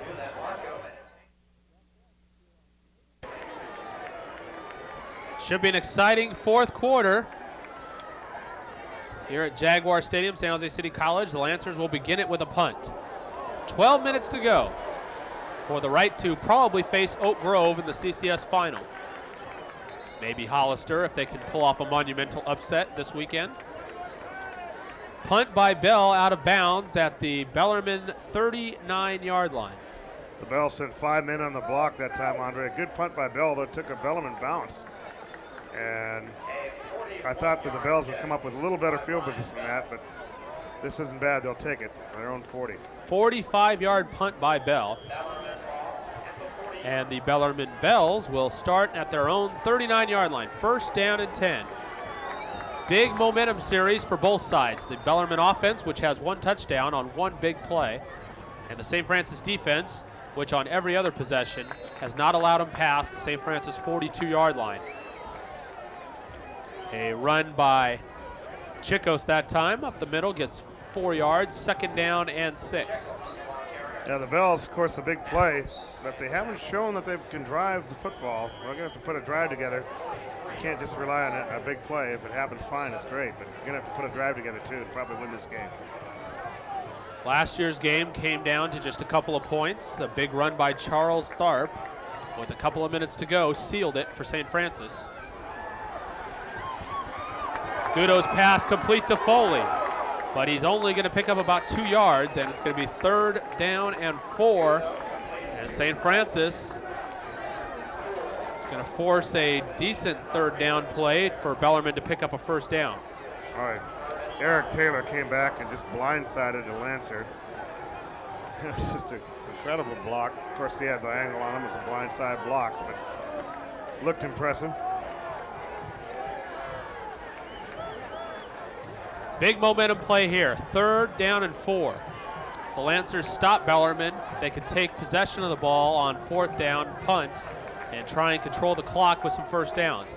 If Bellarmine gets a 1st down, they can keep moving towards a potential tying or leading score. Misdirection play, Gutto gonna throw, and he overthrows his tight end. That was Mike Hutaff, who caught the score that tied the game when these two teams met October 11th at 13. That time the ball overthrown, and the Bells will be forced to punt. St. Francis will get the ball and keep the lead. Again, I have said the Bells have not been able to drive, to execute any kind of drive. They're going to have to put that together. Well, I think I said it rather succinctly just a couple of moments ago. The Bells have had 1 big play for a touchdown. Other than that, they haven't gotten past the St. Francis 42. Yeah, they didn't do it there either. Tharp takes it on the run. Surrounded by Bells, yet he fights them all for 7 more yards. Gets up to the Lancer 41-yard line. Charles Tharp, not the biggest, but one of the biggest hearts. It'll be interesting to see if Mr. Tharp goes to the next level, where he'll end up, if he can play Division I or not. He's small, but he's tough and he's fast. He's real strong for his size. Well, if Charles shows them his stats, which after this game will be right around 1,800 yards, right? Charles has not broken a big one tonight. But the Lancers nonetheless ahead 10-7. 10:18 to go in the contest. The Lancers trying for revenge on Bellarmine. Here's Tharp, sweep right, gets away from 1 man. He's got room, he's got 17 yards and a Lancer 1st down. Just when you start to think maybe Charles Tharp is being controlled, he breaks a decent one, and 17 yards there on this sweep. Yeah, he was due. You're right. Good call. He had a feeling he was going to break one. There it is. Cut it outside right away. He got away from 54, Jeff Gatto, the nose guard. And that helped Tharp break loose, and the Lancers in position to go up by 2 scores again, or at least 6 points if they can get another field goal. And Bell, a good kicker. You saw that punt just a few minutes ago from 45 yards before the last Bell possession. But right now the Lancers also working on the clock. Luker hands off to Burley, and Burley scrambles into the backfield, and he's got a big gain of 15 yards and a 1st down. And the Lancers running the ball now with Tharp and Burley are controlling this possession and picking up all kinds of yards. That's a great call right there. Tharp was a big gainer before that. They used him as a decoy, and right up the gut goes Burley. Is he impressive? He's just going to be a great player. He's only a junior, folks. Jack Headley having to help tackle there down in the secondary. Here's Lentz on the sweep. 3 different runners, all gaining decent yards. Fumble. The ball is loose. A scramble forward inside the 10. And St. Francis recovers. Oh, that could have been a big momentum swing for the Bells. Lentz, for the 3rd straight play, a running back breaks it into the secondary, but almost a costly fumble. I think it was Scott Olsisi, number 83, getting down on it. Let's check, see if we can pick it up. A Lancer down on the field. Number 52, John Powell, one of the offensive tackles who came over to try and help recover the fumble. Well, that was critical. Boy, again, a good play. Again, 3 big plays for the Lancers. So an injury timeout on the field. It's 10-7 St. Francis here in the 4th. We've got 9:40 to go, and you're watching exciting high school semifinal playoff CCS football on KMBT. So Powell hepped up off the field. He'll be replaced on the Lancer offensive line, and Julie Scherenberg, the Lancer trainer, helping him off. St. Francis, though, recovering the ball, and 1st and goal at the Bellarmine 7. This is big right here. If the Lancers can get a touchdown, they will have a 10-point lead again, assuming the extra point works. If they get a field goal, they would be up by 6, and thus perilous to a Bellarmine late touchdown, but nonetheless, they would keep the Bells from trying any field goals. Very important to see what kind of damage St. Francis can do here. Here's Tharp, up the middle to the 5, 2nd down and goal. Charles Tharp hopping over the middle of the pile and gaining 2. Lance is doing it on the ground now. Like you said, they're in field goal position right now. This is a chip shot for Bell, but they want to get to 6. Well, the Lancers really haven't tried to pass on this possession, have they? No, they had 3 big running plays, 3 different backs until that last carry by Tharp. Lancers at the 5, 2nd and goal, working clock. We're under 9 minutes to go in this CCS Division I semifinal. Tharp again, cuts right. He is in. Touchdown, Lancers. Charles Tharp, 5 yards out. And St. Francis, a big score here, a third of the way through the 4th quarter. They have a 9-point lead. That was an outstanding run by Tharp. That was not easy. He did a lot of that on his own. He really picked his way through and just got a piece of the goal line. Look at this. Oh, he's over, there's no doubt. He's over by half yard, and Tharp knew it. Brian Bell on to try the extra point. The scoreboard has already assumed he's going to make it. They've already put up the 17. He's seen him kick before, I think. Well, this guy kicked his extra point straight through earlier. So the scoreboard going to be a little embarrassed if he doesn't make it. A crucial extra point is no good. The scoreboard jinx happens. 16-7. As Brian Bell, one of the most reliable kickers in the CCS, misses an extra point. And that could be big. The scoreboard almost jinxed him, you could say. We were just talking about that. Well, you think Bell got a glimpse of that scoreboard and said, hey, that guy already gave me the XP? Put a little extra pressure on him? It's He's staring right at it. It's right behind the posts. That's a good call. Here's the replay of the touchdown coming up, hopefully.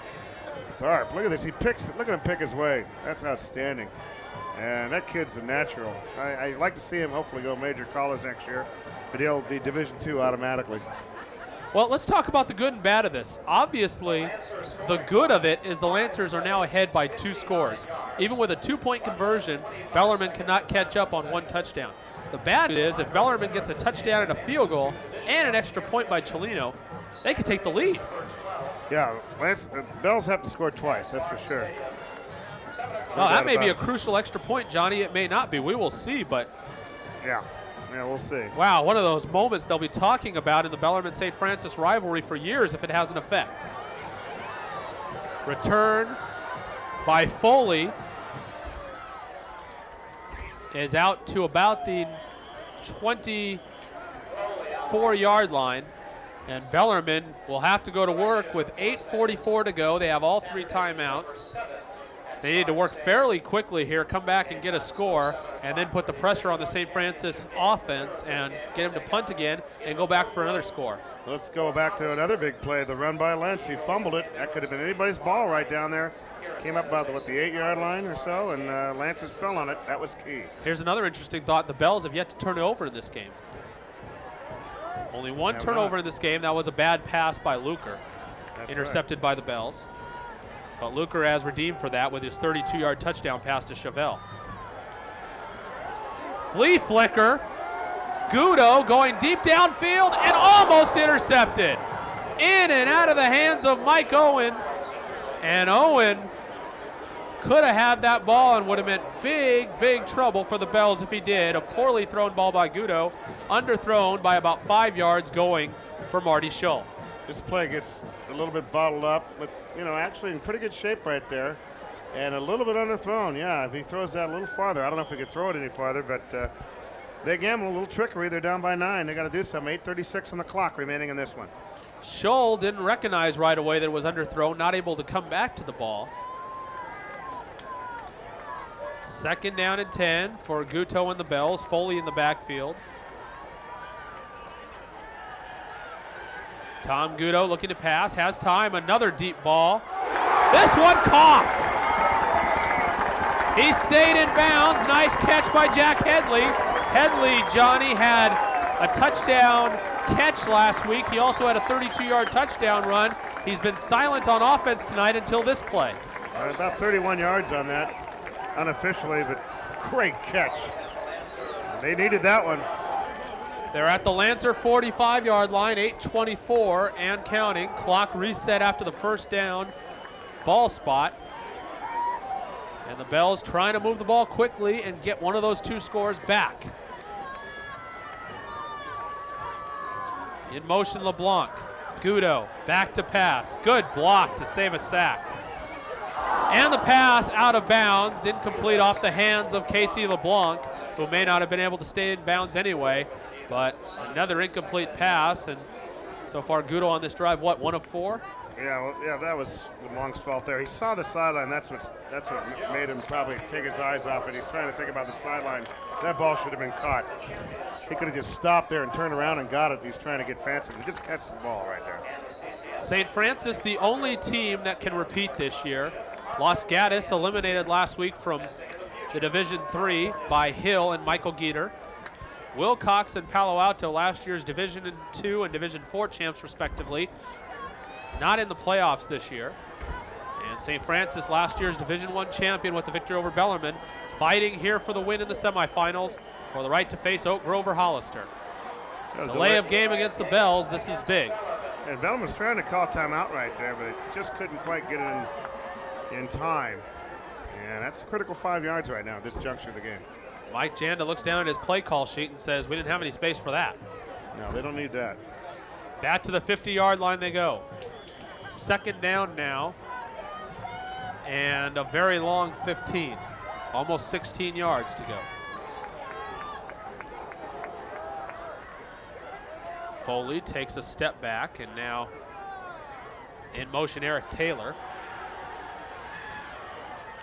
Pass too high for Eric Taylor. And it's incomplete. 3rd down and long for the Bells in a desperate situation for Bellarmine right here. They're down by 2 scores, less than 8 minutes to go, and a 3rd and long.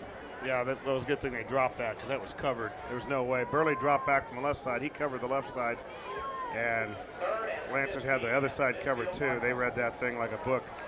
Again, they might have to go for it in 2 downs. It's true there's 8 minutes, but they need 2 scores. They don't want to give up the ball right now. Oh, there's no doubt, Johnny. If you don't get it here, you have to go for it on 4th down. And try to hold them again if you don't get it.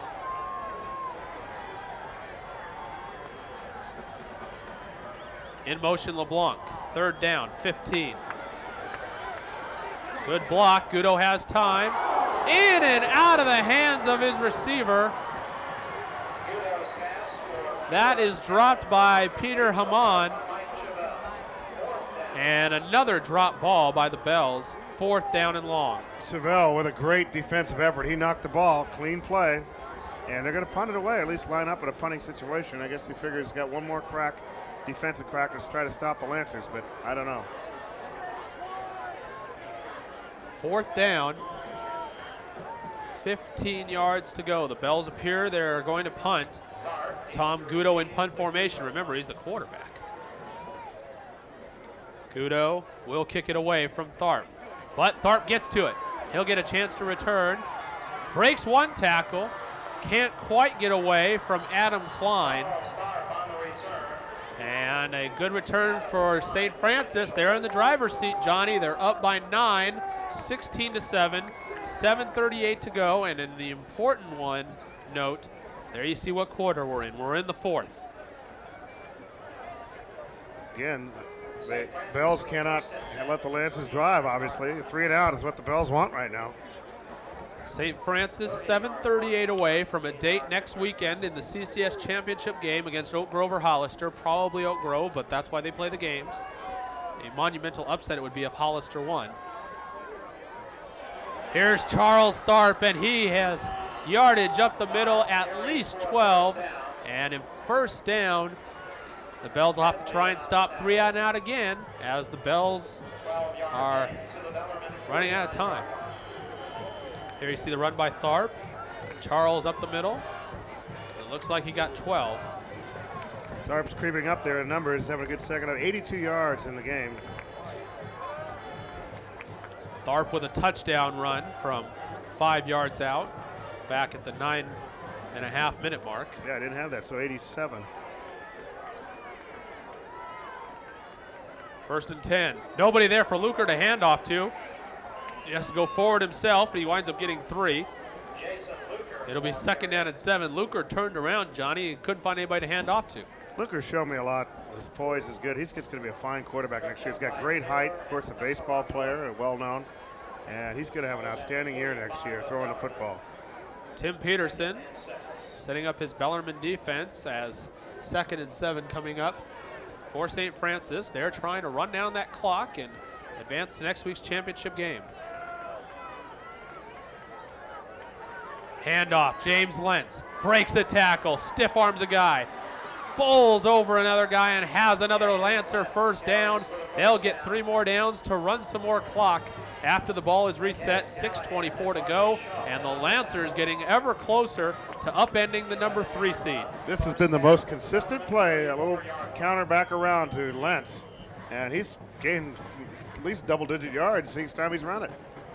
The last time Bellarmine won the CCS championship, they beat St. Francis to win the 1990 crown. St. Francis has won the last 5 and 6 of 7. They won in 1989. The only one they didn't win, that 1991. There's Tharp for a couple of yards. 2nd down and 7. And the Lancers continuing to work the clock. Under 6 minutes to go for the Lancers to win this one. Yeah, Lancers driving, eating up the clock, keeping it on the ground. Exactly what Bellarmine can't afford. They need to score twice. They're down by 9. Now the Bells, who gave the ball back to St. Francis on a punt instead of going for it on 4th and 15. Right now, maybe seeing their championship-less streak extended.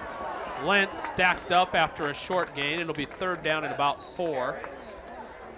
Lentz has gotten about 6 carries tonight. Burley's gotten about 4, and Charles Tharp the rest. But the St. Francis running game a lot more dominant here in the 2nd half than it was in the 1st. Doing a lot better. They've thrown the ball a little bit, of course.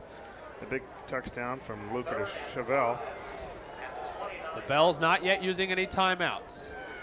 Some of the Bellarmine fans a little bit down, their team in trouble, on the ropes you could say. Must stop St. Francis here on 3rd down. They're not going to. Tharp is loose. Tharp is gone. Touchdown St. Francis. Charles Tharp, 29 yards to put the icing on the cake just about. St. Francis has gone up by at least 2 big scores. That place looked a little bit familiar to the one he won the game with last year. That's about the exact play, if I can recall, and that's the exact same result, right up the gut.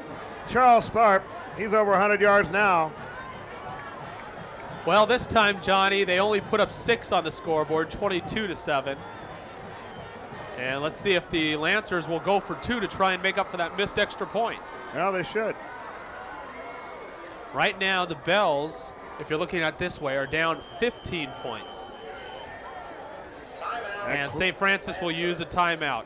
We will take another look at the touchdown right here. A beautiful run of 29 yards by Charles Tharp with some great blocks right up the middle. They haven't used this play all game long. A little Little delayed trap to Tharp, right up the middle, blocked beautifully by the St. Francis offensive line.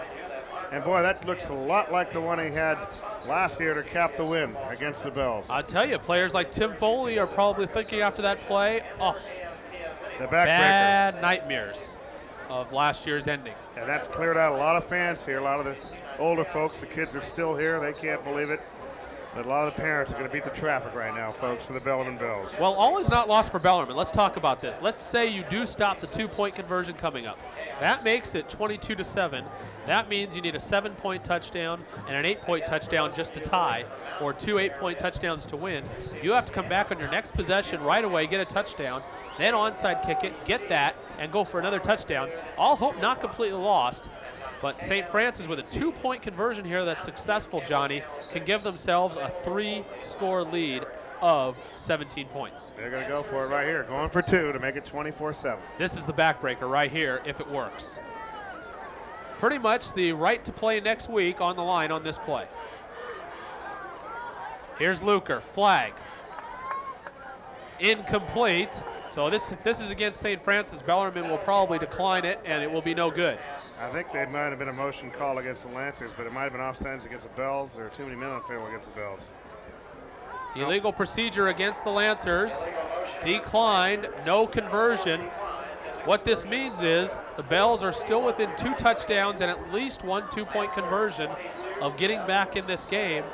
It's going to take a miracle, Johnny, but all hope is not lost, but St. Francis in control. Recapping the scoring, the Lancers, the only points in the first half with 9:15 left in the clock in the first half, a 22-yard field goal by Bell. The Lancers again extended their lead to 10-0 with 10:01 left, third quarter. Luker, a 32-yard pass to Chevelle. Mike Chevelle's had a great game for the Lancers. Bellarmine got back in the game on an 87 run by 87-yard run by Foley with 6:44 left, third quarter, to cut the lead 10-7. But Charles Tharp, after a long Lancer drive, got over the goal line for the first time tonight. He added another touchdown late, 4:41, a 29-yarder, and that's where it stands right now, 22-7, St. Francis. Well, that definitely put Tharp over the 100-yard mark, didn't it? Mm-hmm. That 2 was the one that did it. touchdowns for Charles Tharp, over 100 yards rushing, and the Lancers winning. That's everything you could ask for if you're a St. Francis fan. 4 minutes, 41 seconds away from a berth in the CCS Division I Championship Final. 7 weeks ago, this Lancer club was 0-6. The Lancers will face the Bells from their 20-yard line, as the Bells will have a touchback. A disgusted Tim Foley just lets it fall out of his hands in the end zone. Once it crosses the plane of the goal line in high school football, it's a dead ball. You bet. And they got to score in a hurry. It's big time hurry up for the Bells. They need to score twice and get 1 2-point conversion for the tie. This will definitely be a 4-down series for the Bells, because if you don't get it on 3rd down this time, you have to go for it. Janda gave it back to the Lancers last time with a 4th down and 15 punt. I don't think he'll do the same this time. Right, that was a bad move on his part. Well, let's see if the Bells can do anything about this. 1st and 10, Gudo. Pass is complete. Jack Headley catches his 2nd pass of the game, 2nd pass this quarter after being shut out the first 3 quarters. And the Bells are at their 47-yard line, a 27-yard pass play. Yeah, you got to hand it to him. That was a big play. Here they go, midfield. I'll tell you, Johnny, Headley's been the only one that's been able to catch a pass thrown to him by Gudo tonight, pretty much. Yeah, that was another good grab. That's 2 outstanding catches by Headley. We'll see if they try and go right back to him. 2nd down, clock moving. 1st down and 10, 2nd play of the drive. They do go right back to Headley on a short pass play. Bells get into Lancer territory. Matter of fact, they get all the way down to the Lancer 35-yard line. That is a gain of 18 yards as Gudo with the short pass to Headley. It works.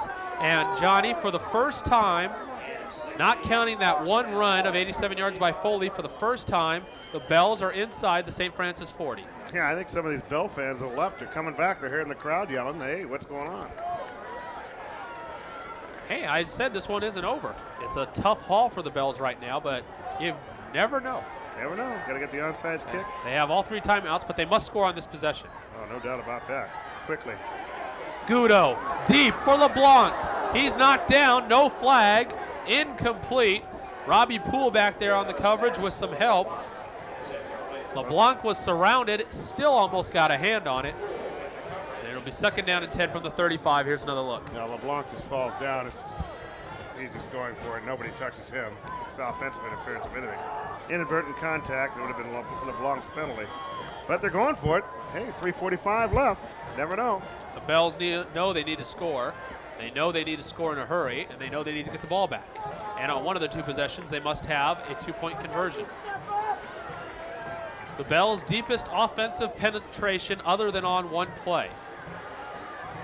Gudo, complete over the middle to Eric Taylor.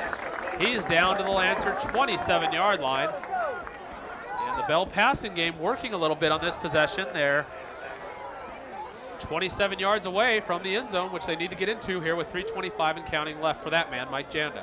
Well, Bells should call timeout there and just stop the clock. There's no reason to let the clock go down now. But Lancer's a little soft. We'll prevent. They're getting burned right now.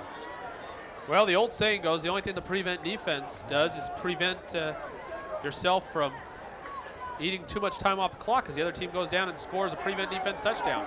Gudo on the keeper. He's got some yardage. He's got a 1st down. He is forced out of bounds at approximately the 10-yard line. Let's have another look at this play as the Bell's first run of the possession. Well, the idea is to get the 1st down, and he breaks 1 tackle, and the Lancers just dogging it on defense right now, and Gudo says, okay. Gets out of bounds, stops the clock again. 1st down Bells, right at almost the 3-minute mark, 2:58. Poole knocked him out of bounds at the 12. So the Bells can get another 1st down at the 2-yard line. But I got to be thinking end zone for this set of downs. In motion, Peter Hamann. Gudo looking end zone. LeBlanc. Touchdown, Bellarmine. LeBlanc, 12-yard pass from Gudo. Let's see if the Bells go for 2 right away. The Bells' best actual drive of the game. Their other touchdown was an 87-yard run. Here's a look at that pass. Gudo with plenty of time, lofts it perfectly. LeBlanc beats his man. Touchdown for the Bells. And a 2-point conversion. Well, you can kick it here. Is that what they're going to do? No, they're going to kick it. They're going to get the 1-pointer this time, save the 2-pointer for next time. Yeah, they're thinking tiebreaker right now. Oh, Chelino must make this kick, though. This is a definite no-miss situation. He makes it. The Bells are within 8, 22-14. A kickoff coming up. The Bells will probably try an onside kick it, but you never know with Mike Janda. Mike has all 3 of his timeouts. What are the chances he's going to kick it away and count on his defense to stop him? That'd be interesting. He's got a lot of timeouts, but still, that's really risky. Almost have to go for the kick. Great hold by Headley. That was not a good snap. And Headley did a great adjustment on that, and that was an outstanding play. Headley having a nice game for the Bells. Well, I tell you, I was ready to put the Lancers in and ink in the brackets, but not so fast. Well, let's see where the ball goes on this kickoff. Will it go deep into the Lancers? Will it be an onside kick attempt, and we'll see who recovers it? This is why the coaches get paid for this thing. This is a tough decision. Looks like Mike Janda's still mulling it over. He's got to go for the onside kick. He just has to go for it. You got to go for the onside kick right now. We will see. He does have all 3 timeouts to work with, but if the Lancers get a 1st down, this game will basically be over. They're looking like they're going to kick it to our side, the near side of the screen right now. Here it is. If this is an onside kick, it may be the biggest play of the game. Lancers with their receivers. It is an onside kick. It bounces. Everybody's got a chance for it.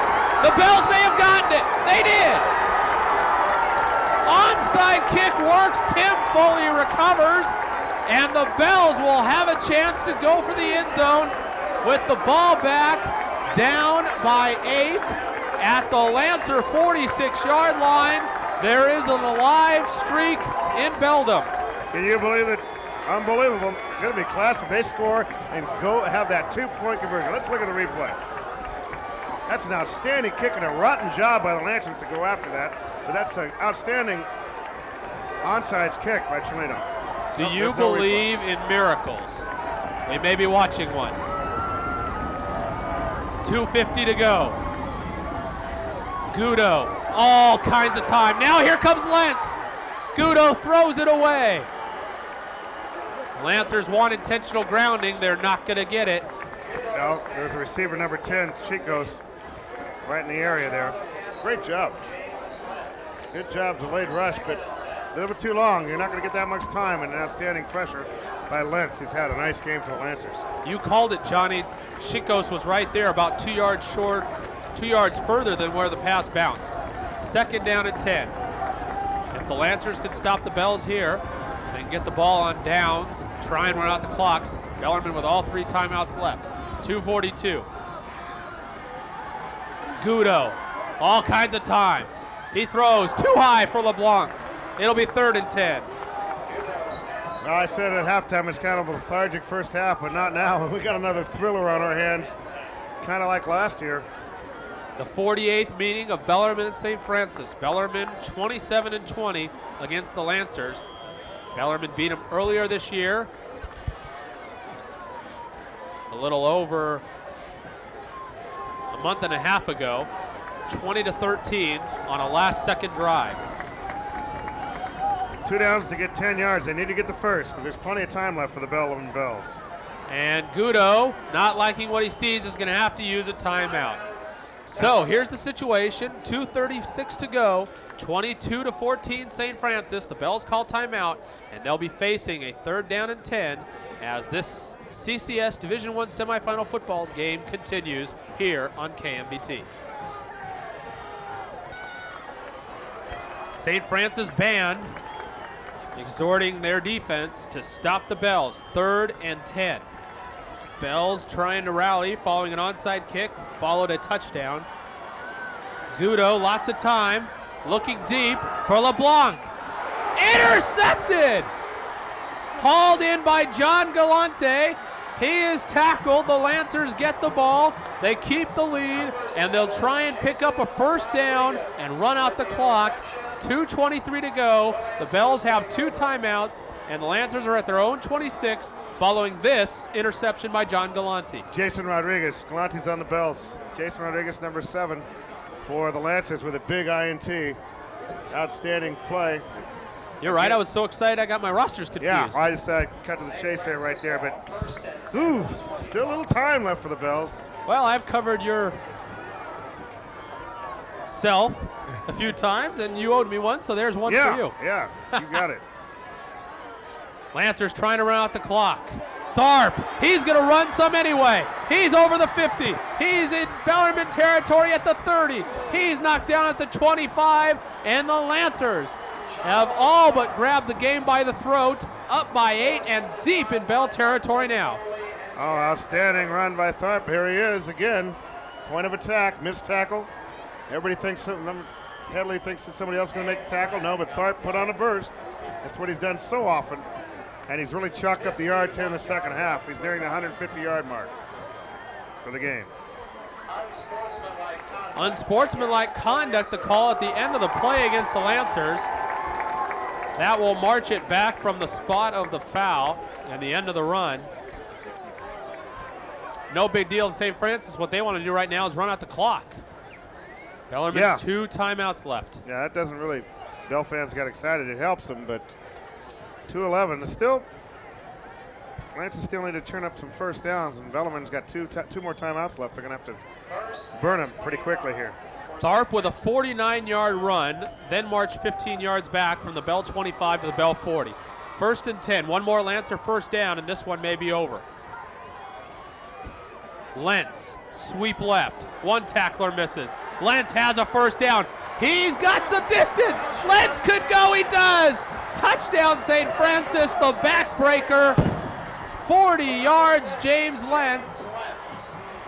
And the Lancers celebrating a 28-14 lead. And you see the Bellarmine coaching staff, they are on the field. There was a clip at about the 20-yard line, and the official missed it. I don't know if we'll get the replay on this or not. There's a late flag way down. There's a celebration penalty, but there was a blatant clip that was missed by the official, and the Bellarmine coaching staff has absolutely gone bonkers, and I don't blame them. And an unsportsmanlike conduct called against the Bells for their disappointment following the Lancer touchdown. The Lancers will kick an extra point here, try and go up by 15 points. There's a block in the back. The player didn't go down, but there's a block in the back nonetheless. An official was right there, did not call it, and the Bellarmine coaching staff just exploded off that bench. Well, nonetheless, Johnny, it's a touchdown for St. Francis. Lentz from 40 yards out to put the icing on the cake. Now we can write it in ink, I do believe. Assuming this extra point goes through, we'll have to discuss this 2 touchdown stuff all over again. Yeah, right. This time it's good. Bell makes his second extra point of the afternoon, of the evening. 29-14, 2 minutes to go. The Bells will get the ball back, but again, they're down by 2 scores. Yeah, what a difference. 2 halves here. 3-0 first half, and now 40 total points between the 2 teams in the second half alone. And there's still some more discussion by Janda talking to the official, and it's too bad. It's too late. Although the Lancers are probably going to sew it up anyway, even if they did call the clip. Yeah, that's the thing. You're probably right about that. We were just trying to get to that. The Lancers seem to have control of the game by the throat following that Tharp run, even with the unsportsmanlike penalty. Another first down or 2, you figured, and the way they're running the ball, I don't see why they weren't going to get it. They have turned it up on the ground in the second half, and way over the 200-yard mark as a team. That's probably nearing 300 yards total rushing for the Lancers. I don't have that stat, but great performance by the Lancers in the second half. The Bells will get the ball. 2 minutes to go, 2 timeouts. And the way Bell's been having these kickoffs, the Bells will probably have to. Did you like the way that sounds? Yeah. After this Bell kickoff, the Bells will probably have to go 80 yards. Bells are everywhere, huh? Well, he's been kicking the heck out of it tonight. Is that some great kicking by Mr. Bell against the Bells? And he forces the Bells to go 80 yards to get the first of 2 scores they'll need for a miracle. The Bells have already received 1 onside kick, though, that they recovered. Yeah, that was a beautiful onside kick for Bellarmine. That was one of the nicer ones. But Brian Bell, let's say it, a junior, number 17, and he's been kicking living heck out of it from the kickoff tonight. Well, Bell is the poster boy for if you want your kid, who might not be the biggest guy in the world, to get on a football team. Hey, have him start kicking at a young age. Punting, kicking, you can do it. You can get on a team no matter how big you are if you can kick. And Bell, one of the good ones. Bells need to move the ball and quickly. That sounds familiar. That sounds like what they need to do on their last drive, and they did it. Goudeau sacked, the ball loose, picked up by Eric Taylor. We'll see if they allow the forward progress. It appears they will. So it'll wind up being a 2-yard gain. Let's look at that again. Lancers defense is teeing off now. Good pressure from the right side and underneath. Well, what it actually was Goudeau throwing an underhand kind of pass thing. Lancers have been blessed with good kickers. They had Britt Siesta, who was an outstanding kicker a few years back, and got another one here in Bell. It looked like Goudeau was trying to underhand pass that one. The officials rule it a fumble, so it will be 2nd down and about 8. Goudeau under pressure. He is sacked. And there's that man, Jason Trena again, his 2nd sack. He's had some big plays in this one. Yeah. And Bellarmine will be forced to use a timeout. He's been playing marvelous defense. Lancers overall, and again, 3 touchdowns by the Lancers in the 4th quarter have really sewed this one away, and can you believe it? 0-6 start, and they're headed to the final. Well, just about. 1:08 to go, 1 timeout for Bellarmine. The Lancers leading 29-14, and some interesting things happening in this game. There you see the scoreboard, and here at Jaguar Stadium. Another thing we haven't talked about the Lancers, but they applied to go to Division I, right? And there was some debate whether they deserved to get in, right? Well, I'll tell you this. The CCS was not going to allow the Lancers to play in another division, Division III probably. And the most interesting thing is they're being proven right. These 2 games have no doubt showed that St. Francis belongs in Division I, even though at one time they were 0-6. Yeah, every year they did. 3 of the losses came to Live Oak, Oak Grove, and St. Francis lost to Bellarmine. And by the way, one of those other 3 losses came against Hollister, the team that will face Oak Grove this weekend. Here's a flip pass to Foley. Good move put on by Foley. He gets about 11 yards. He's going to be short of the first down by about 4. Clock stopped at 57.3, and there's the Lancer log. Revenge last week against Live Oak, who they lost to 9-0. Revenge perhaps next week against Oak Grove, 35-17. They lost to them. There's the Hollister game. Hollister underrated. We've been kind of juking them all night saying, Oak Grove's almost guaranteed to be in the final, but they still have to play that game. Hollister beat St. Francis 17-10 down in San Benito. They lost to Skyline, a tough team from the Oakland Athletic League, 13-7. Cardinal Newman came to town and upset St. Francis 22-15. And there's the Bellarmine loss, and there you see the 4 wins after that against SI, Sarah, Mitty losing to St. Francis for the 20th straight year, and of course Reardon. 2 of those revenges fulfilled so far, it looks like.